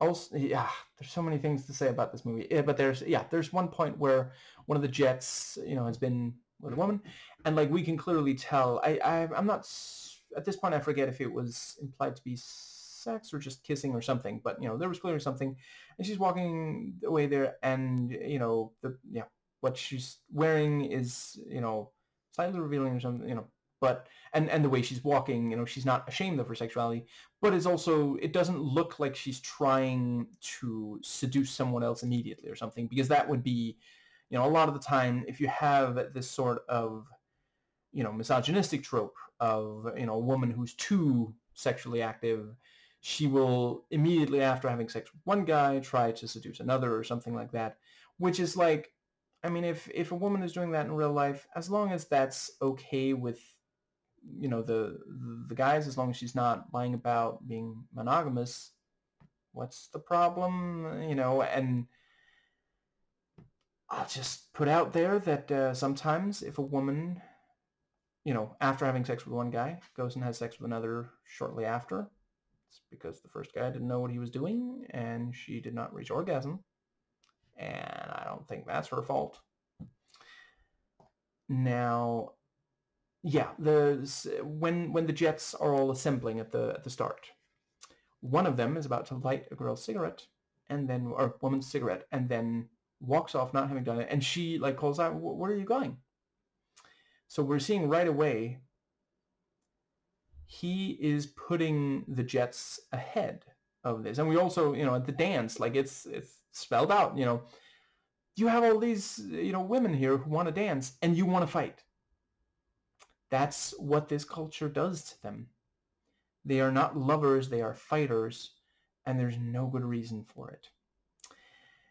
And I do also appreciate that clearly we do see at least some of the women are also, let's see, there's one of the, I believe it's one of the white women who like do this sort of kick during the dance. And, she doesn't make contact, but it is it's a provocation, a classic bully tactic, try to get the other person to throw the first punch, because then you're just defending yourself. And especially if there's authorities around to see them throw the first punch, then they will be punished more harshly than you. And I think that is the, yeah, that gets us to the dance. And yeah, the fact that, yeah, Tony, yeah, the dancing is, of course, fantastic. And the way that there is this, like, sort of segregation, at least at times, where the Puerto Ricans will be on one side and the whites on the other. And the guy who says, hey, this is a school-sponsored function, so you're going to try to behave, And yeah, it is a little funny when they continue, he's trying to tell, oh, please stop this, and basically being drowned out, both like as far as sound goes, but also he's disappearing into the crowd.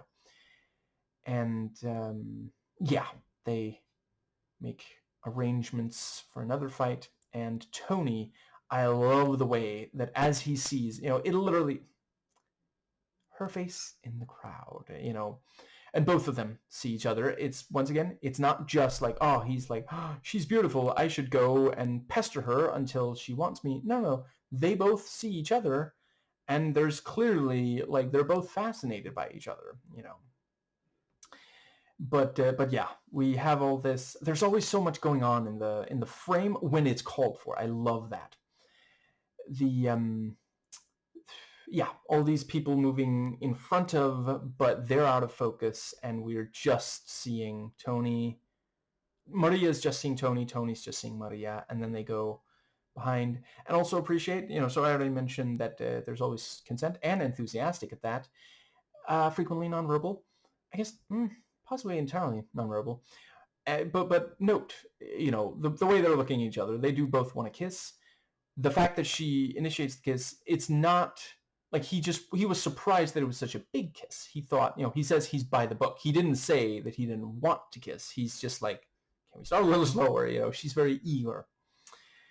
And let's see. And I also felt like they did a good job of acknowledging, because like, it's one of those things where we have to be careful to separate fact from fiction, because there are some who think that Latinas are just always inherently more passionate than white women, and that's a bad thing, that they like cause trouble with it. They're constantly shouting and fighting and stuff like that.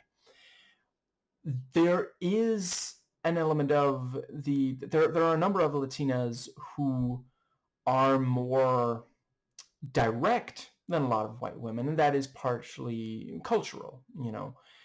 That doesn't mean that they're constantly causing trouble. That's just an element of their culture. Like, I'm sorry, have you met us white people? Like, I'll acknowledge, even I sometimes, I'm working on it, but sometimes we can be dead fish, okay? We are so boring sometimes, and it's not inherently better that the fact that a lot of white people suppress emotion so much just means you end up exploding instead. It's not a good thing.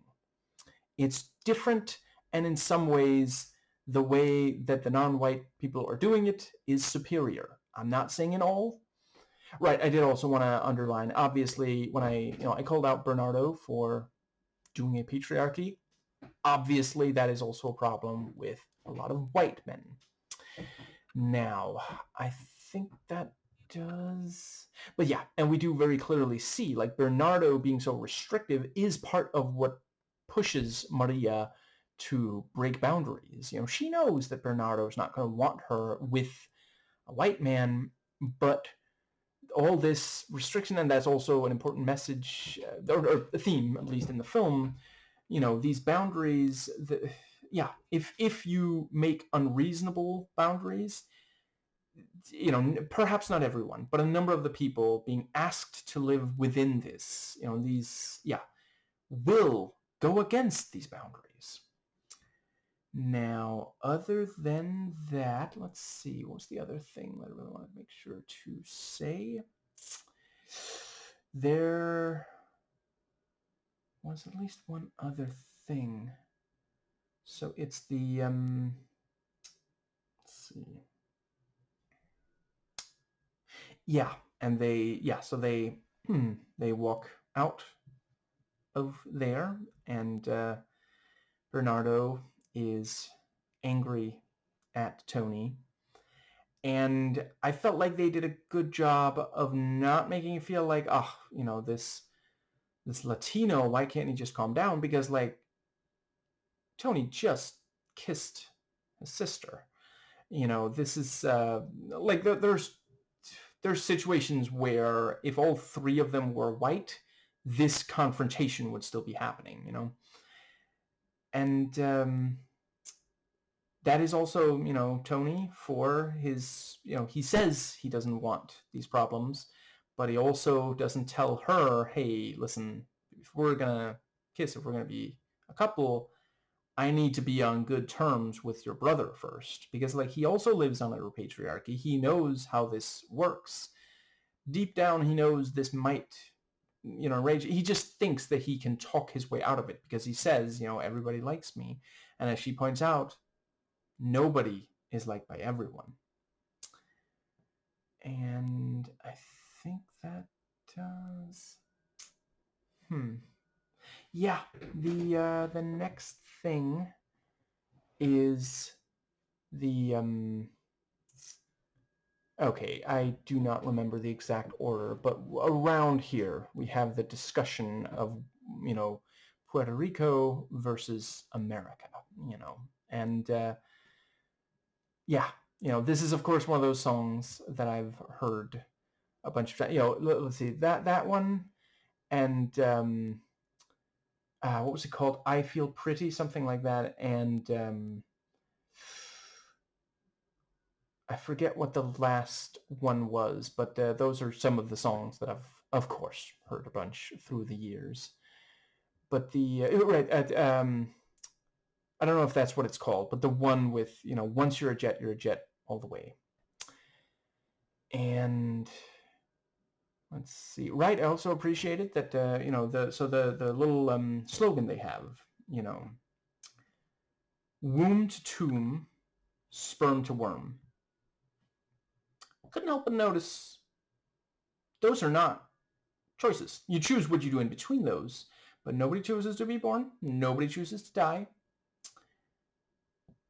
And yet they feel like the choice has been made because they were born and will at some point die. They have to remain loyal to each other throughout all of that, no matter what. Also really appreciated Valentina calling out Riff and saying, he's not supposed to be consorting with criminals. You've been stealing from this store since you were 6 years old. Pay for that, and then let's say, I think he's telling Tony, you should pay Valentina for that, so he understands what the rules are, and he's still breaking them just to prove he can. Because this is not, he's like, it does not appear that he simply can't get enough food to eat. He's just stealing in order to provoke her, to show that he can. Yeah, so the next thing I think is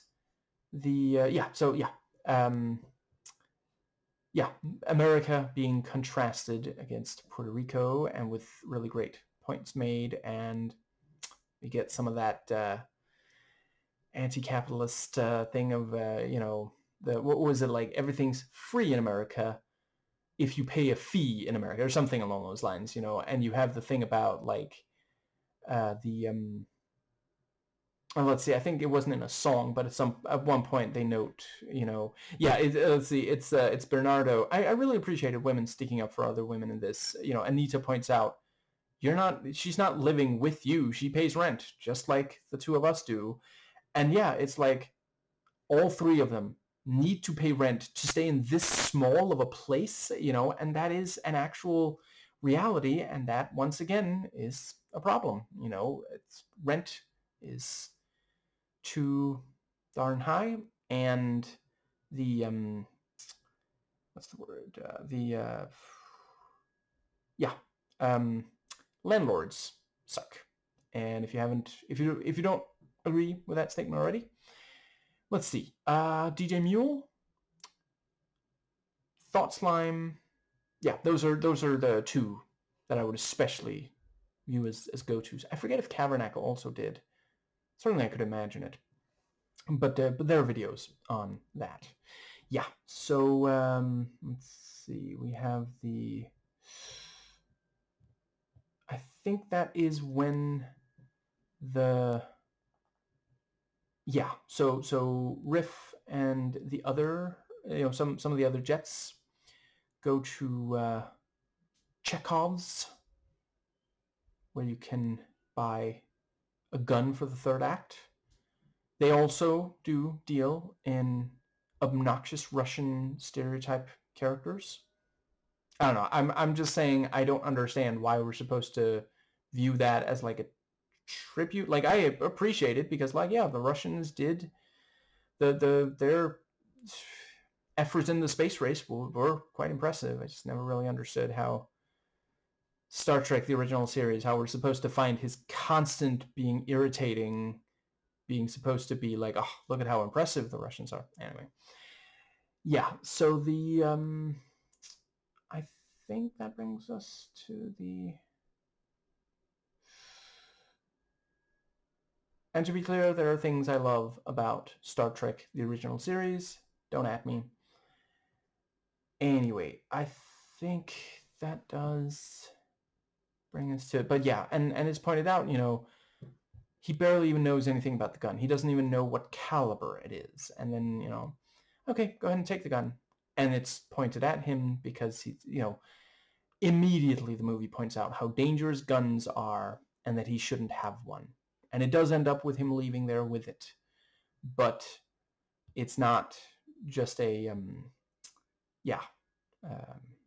Right. Another thing I really wanted to acknowledge was at one point in the opening bit with the jets going around messing with people's stores, one of the things they do is tear off a sign that identifies the store as Puerto Rican, and we see that underneath there was a sign for an Irish establishment. So the Jets feel that the Puerto Ricans stole this from the Irish. And of course, like, it's not the fault of non-white people that white people in countries like America struggle under capitalism. It is, in fact, capitalism. It is the wealthy. Now, let's see. I believe that brings us to the... Yeah, and so Tony, it was quite good... yeah, Tony getting the gun away from Riff and then them struggling over it, which... fantastic idea if your goal is to end up getting shot or shooting the other. And yeah, keep away with a gun. That is once again such a the fact that it's almost like a game to them is part of what really hammers home. They do not have the emotional maturity to handle a firearm. Like, listen, I am 100%, I'm pro gun control, and did I already say that in this video? I forget. But yeah, the if anyone should have a gun, they should definitely have a lot of maturity. And it should not be because they think that a minority is out to get them, because that means they're much more likely to use it on them. Anyway, I guess if they participated in Jan 6th, then maybe Trump will pardon them and they can go out and commit some more crime, including, violent ones.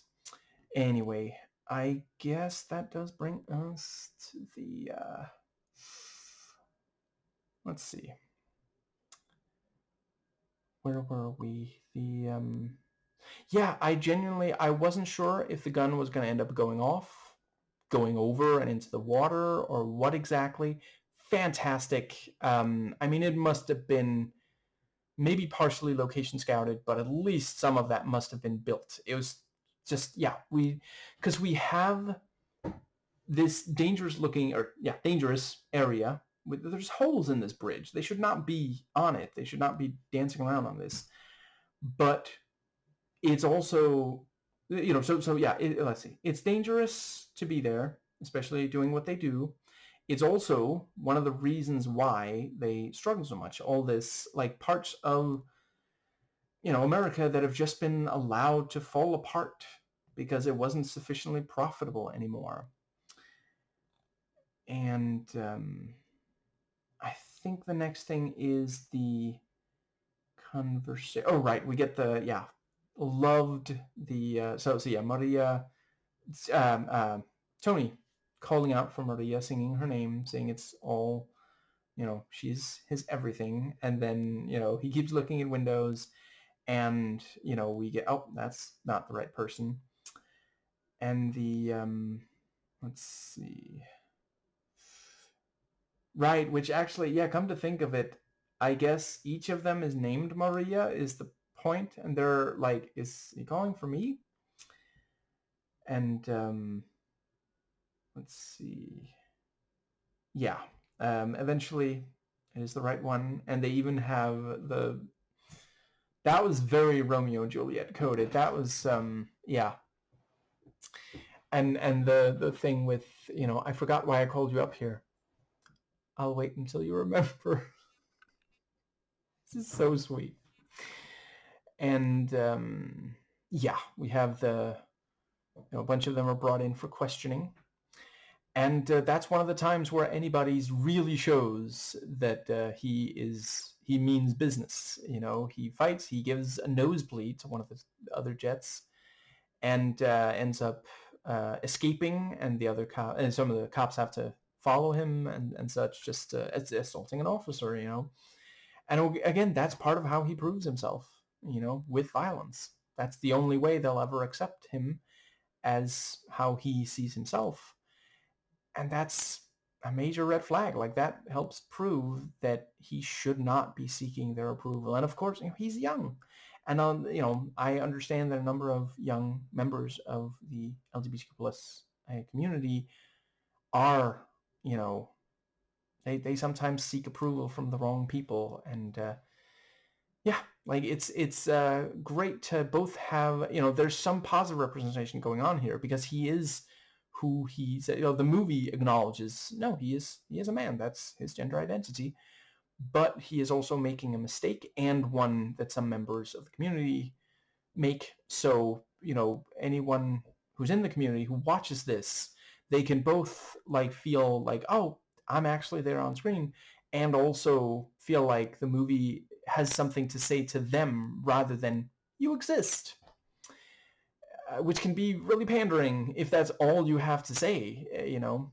Like, if you actually listen to leftist members of the community, they're not really looking for just platitudes. That's actually something they find very frustrating. They want to be, seen as full human beings, to be valued as all of us should be as human beings. Now, yeah, and then we get the song, and I should narrow that down. The Krupke song. I love the couple of rhymes, and the bit with, what was it? Go crup yourself or something like that. That's a good way to sneak in that. And yeah, the way that they, at one point they lift the bench and it looks like bars across, and glasses on, suddenly they're a judge, and at one point also jacket, and oh, we'll go to therapy, and they, yeah, make references to being considered, mentally ill, and and they say that if they got a job, they would be just like everybody else.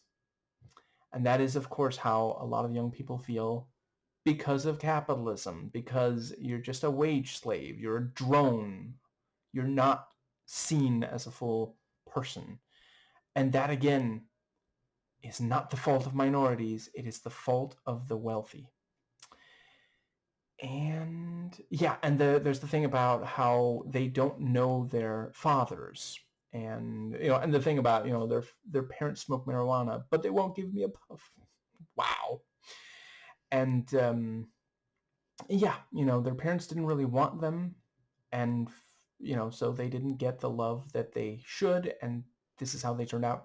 And instead of being mad at the right people, again, they take it out on minorities, as if minorities are to blame for unwanted children that are members of the majority. That doesn't make any sense. There are problems with people feeling pressure to keep a baby that they didn't want, and some places it's not even legal to move it. There are Republican lawmakers who are trying to make it so that if a woman miscarries, she will be charged with murder, despite the well-documented fact that a lot of the time, if a woman miscarries, it's someone else's fault. Like there are times where it's because the doctor did not take her pain seriously, one of the major issues with patriarchy. And yeah, there's cultural pressure, and obviously, like if you want to keep the baby, like I'm not going to tell you, like it would obviously be extremely hypocritical for me to then go and tell you that you have to get an abortion. I'm just saying, do what you feel is best. Don't let other people tell you this is what you have to do. And also the decision should be between the pregnant person and a doctor, not a politician, not like father and brother and any of those. I forget who noted it, but there was someone some years ago. I didn't watch the movie myself. I doubt I'd make it all the way through it, but apparently there was this movie. I think it was even called Voiceless, where they were, part of the point of it is like, who will speak for these fetuses? And apparently in that movie, it's exclusively men. It's never a pregnant person who gets to voice their view on abortion. Like they are just now an incubator. They're there to, take care of a baby, and that's all. They have lost their individuality and their humanity in the eyes of these misogynistic men.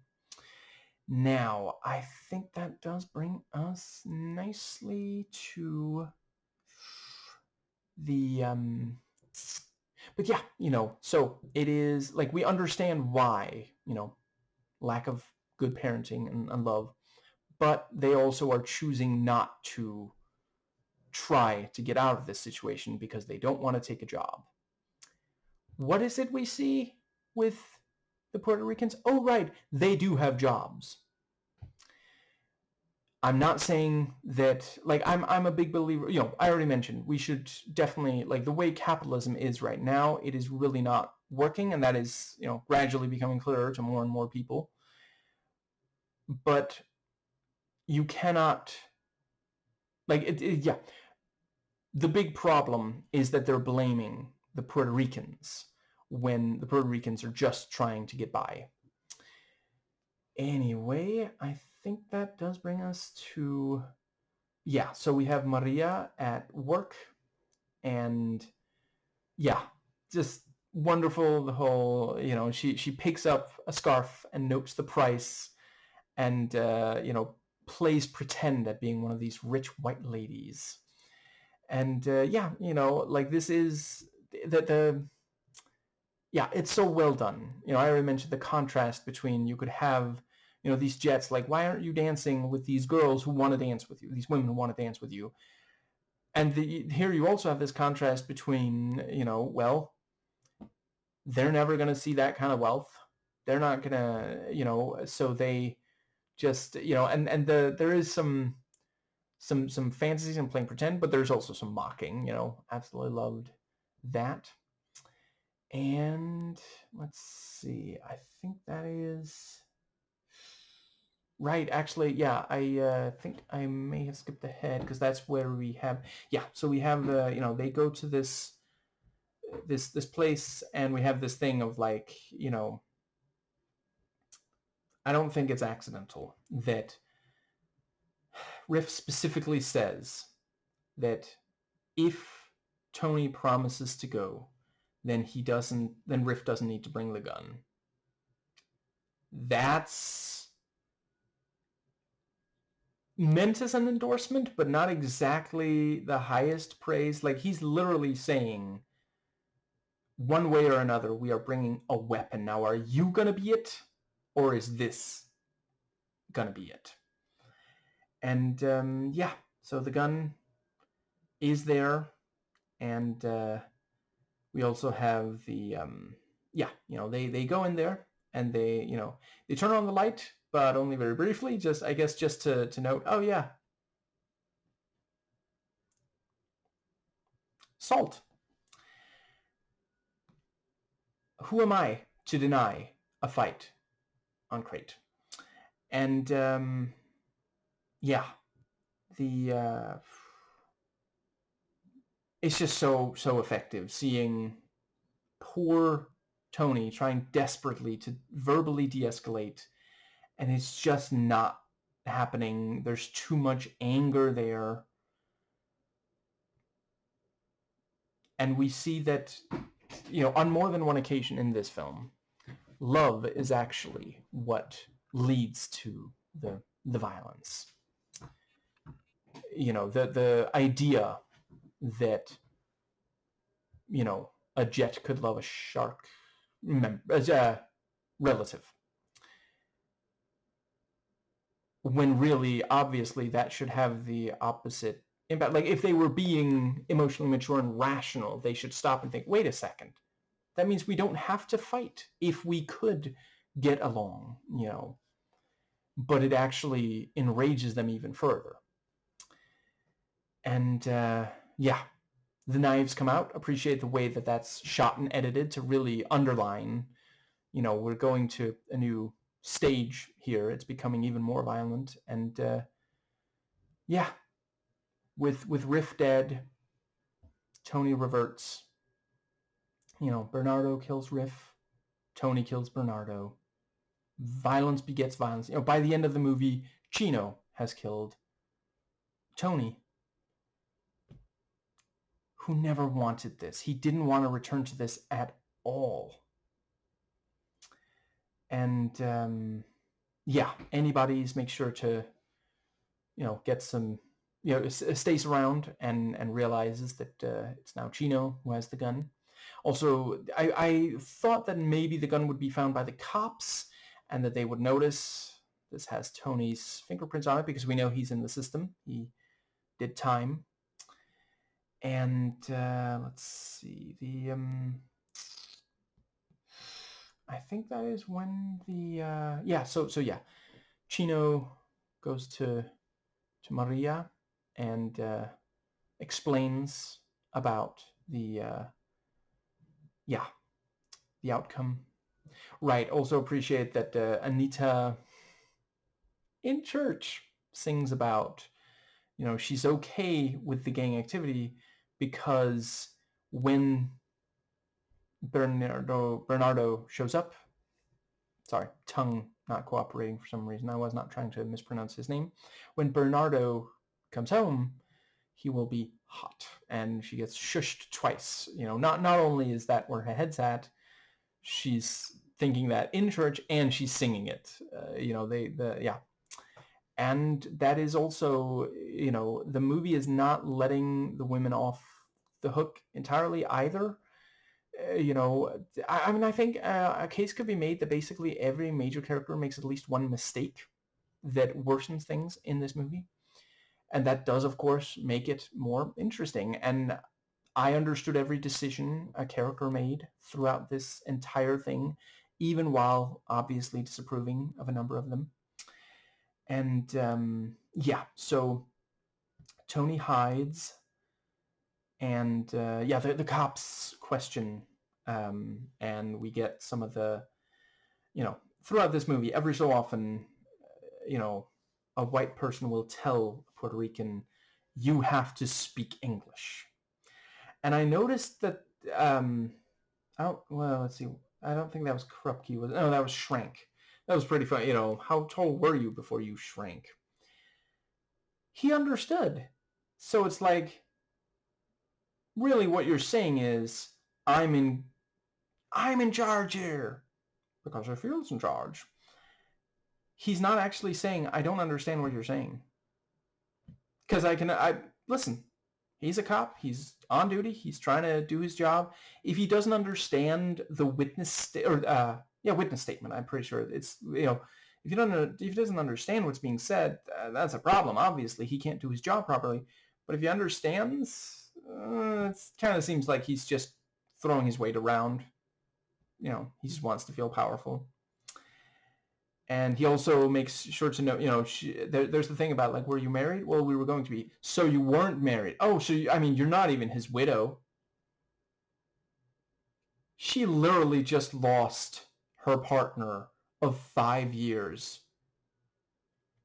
Wow. Like, how do you talk to her like that? Is like, listen, there's like one situation where it's okay for him to talk to her like that, and that's if she is like standing there holding the murder weapon as he found them or something like that. Other than that, like, just, he really does not see them as full people. That's just, yeah. And yeah, so she tells Anita to get the message, and also really appreciate it.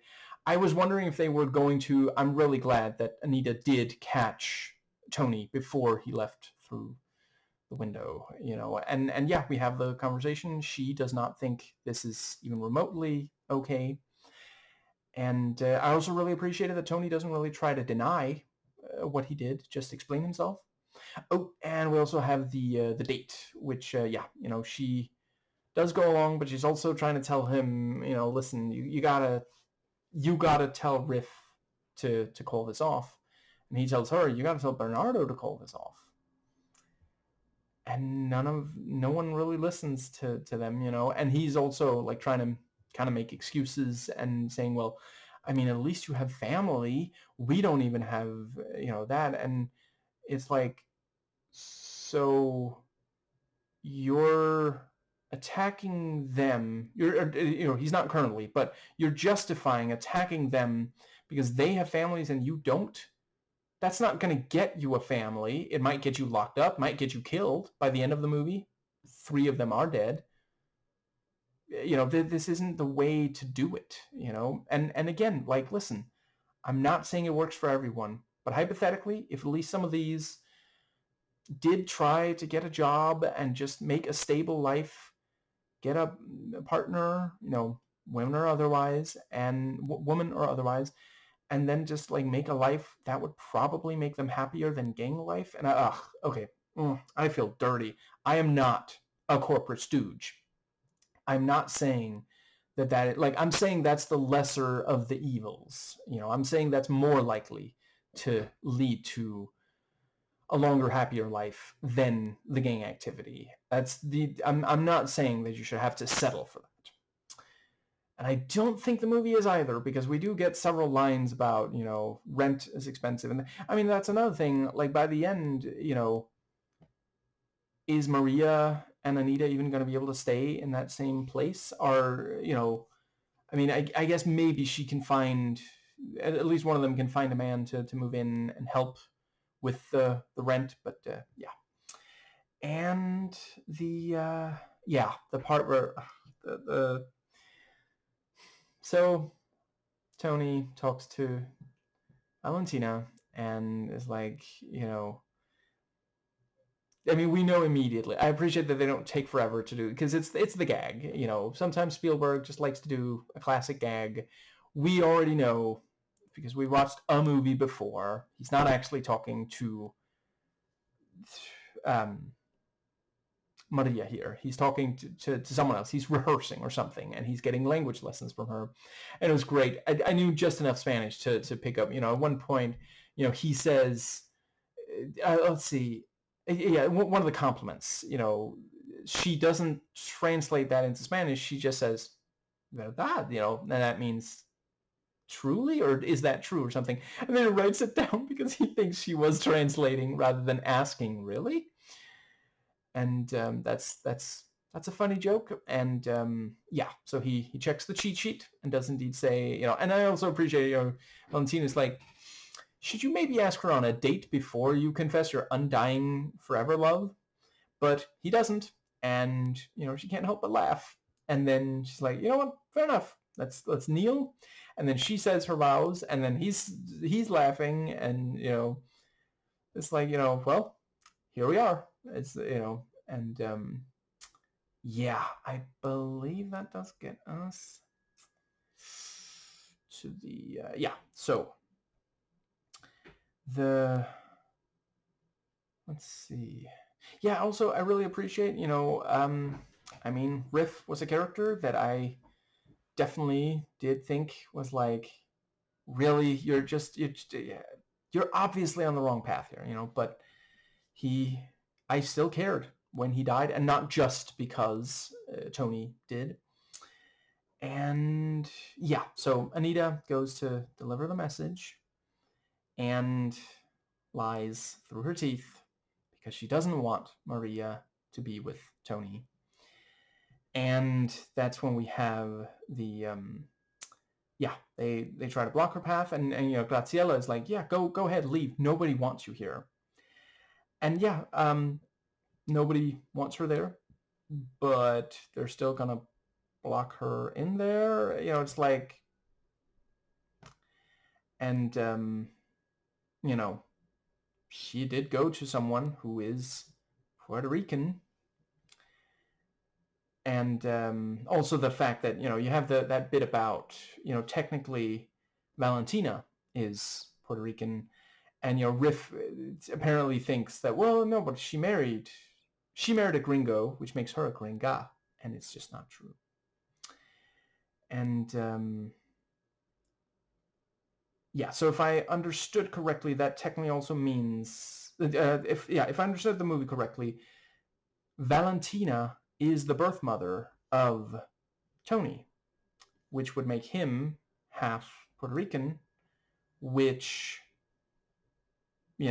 somehow he's grandfathered in, and it's like, but that's not, and maybe I misunderstood that, but certainly, Riff and the other Jets do not appear to hate Valentina anywhere near as much as any other Puerto Rican. She's also running a business. They might, Riff steals from her, sure, but he's not like knocking over signs and such. And, that's in part because she has a personal relationship with Tony, and that's apparently enough, which, like, that shouldn't have to be the case, though. You shouldn't have to know, like, listen, I extend my, empathy towards Muslims that I haven't met. I don't only like the ones that I've met.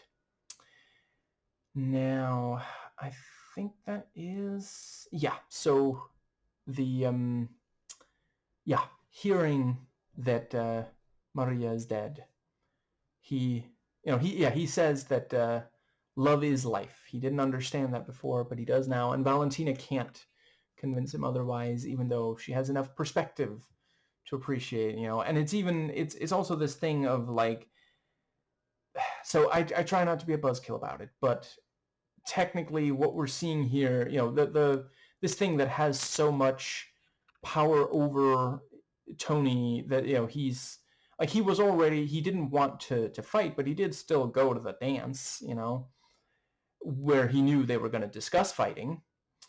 But when he falls in love with Maria, he says he doesn't want to be part of that world anymore. Very, very anti-Ariel messaging there. But if all they have is the honeymoon period kind of, that kind of love, that doesn't last. And that's not like an insult to anyone. It's just like, there are people who end up spending their entire lives together, still loving each other, but nobody remains in love. Like, they actually, at one point they say, oh, it's like mental illness. I mean, technically love, there's a certain resemblance if you look at just the chemical aspect of it, but whatever. But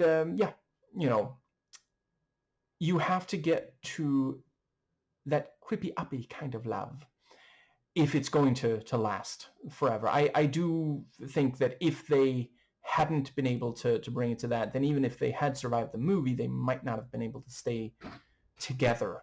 And I think that does pretty much get us to, but Valentina understands, you can, life can go on without love, but he doesn't accept that, and he calls out for Chino to kill him.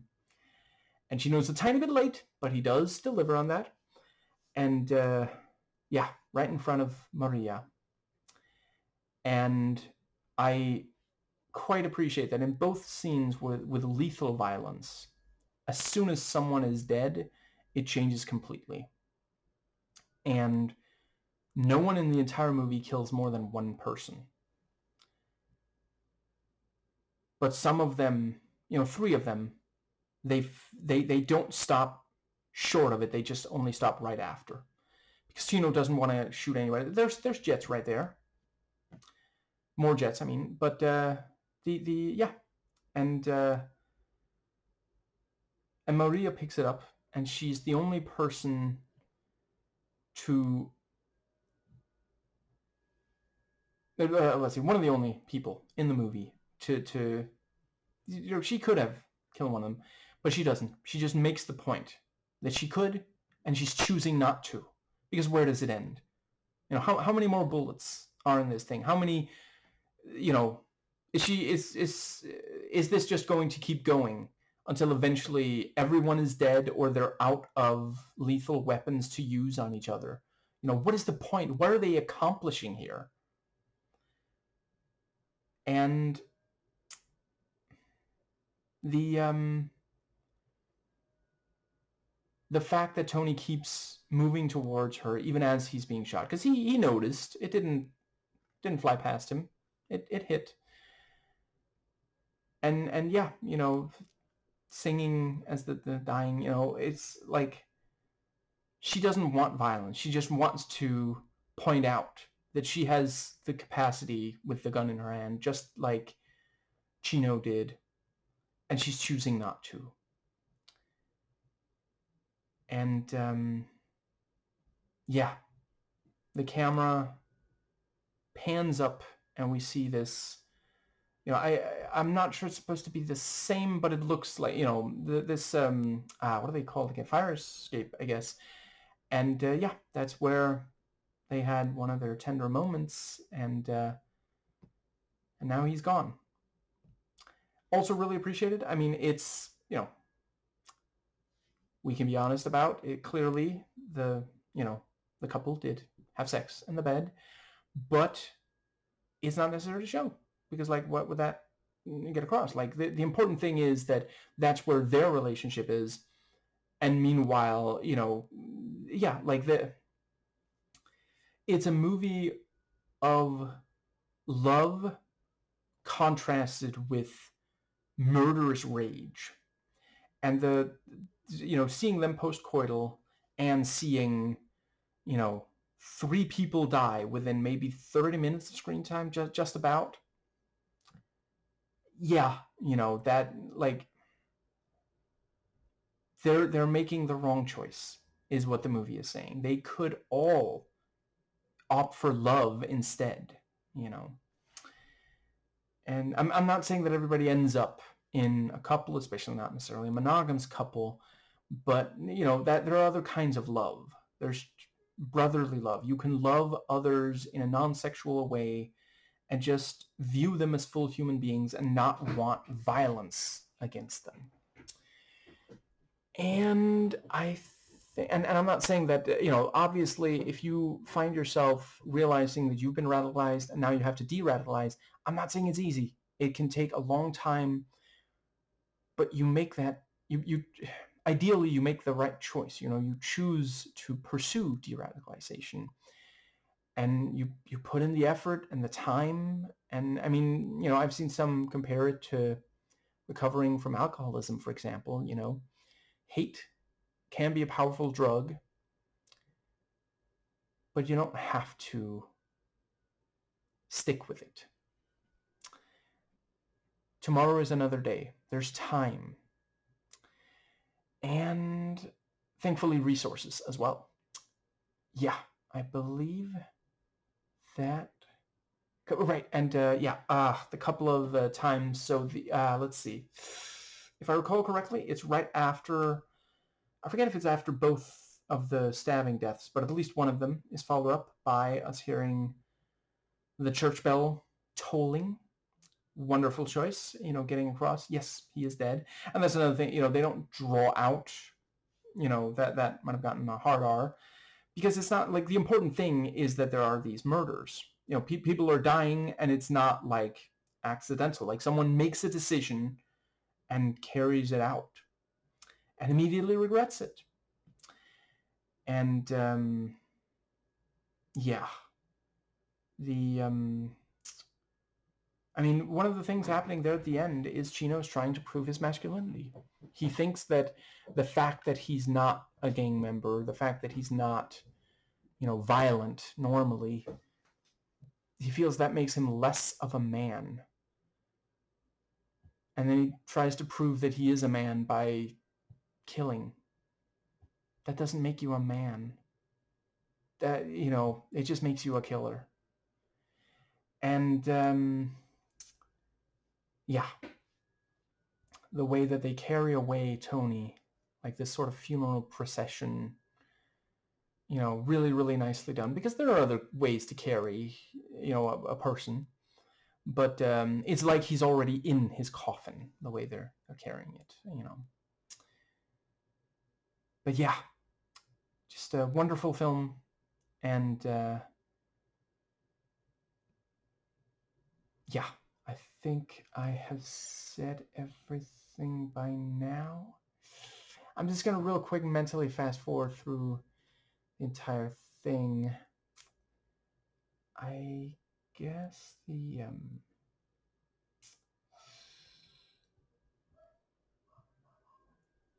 I really appreciate that this thing of like, now that he has a gun, is he gonna keep a cool head with it?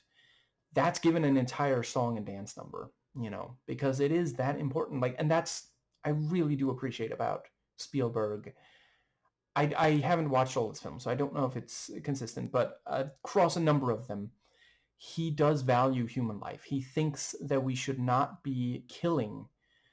And yeah, just, yeah, I feel like that might cover the, yeah, I thought they did a really great job. So I already mentioned some contrasting. I thought it was great the way that it's less contrasting and more comparison when we see both sharks and jets prepare. I already pointed out we have the line about, they started it. It cuts directly from one side saying they started it to the other side saying they started it.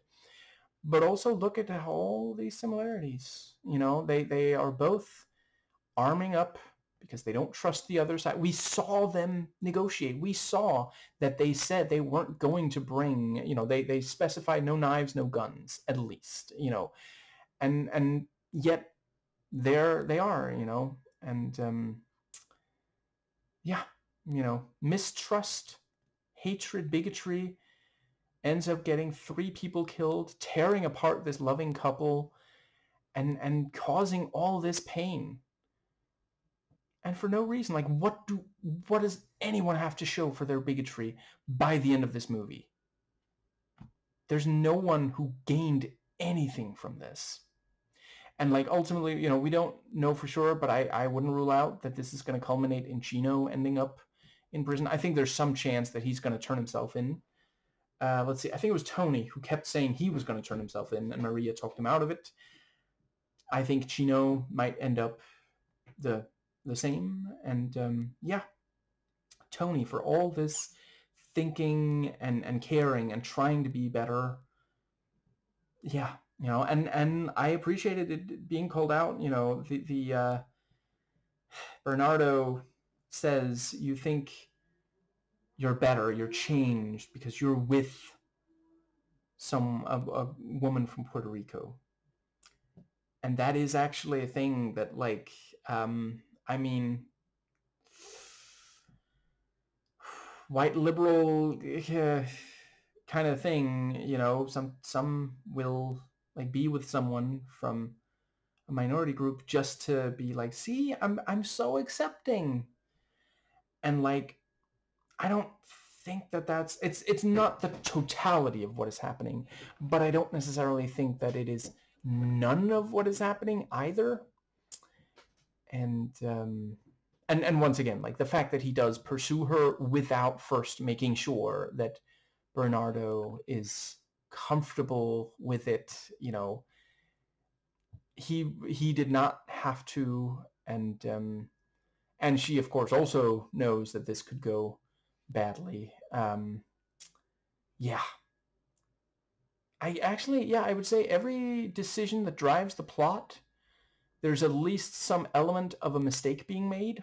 And yeah, it feels like a Greek tragedy. Like I don't know. Did anybody sit down to watch this thinking that it wouldn't end in a very sad way? Like I feel like it's easy enough to figure, you know. And yeah, it did indeed.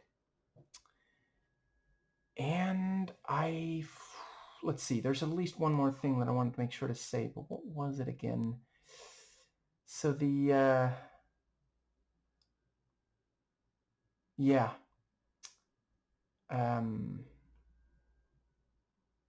yeah, that is it. But yeah, with Chino, you know, he raises the gun and then he goes through with it. Pulling a trigger is a binary choice, choosing between who lives and who dies.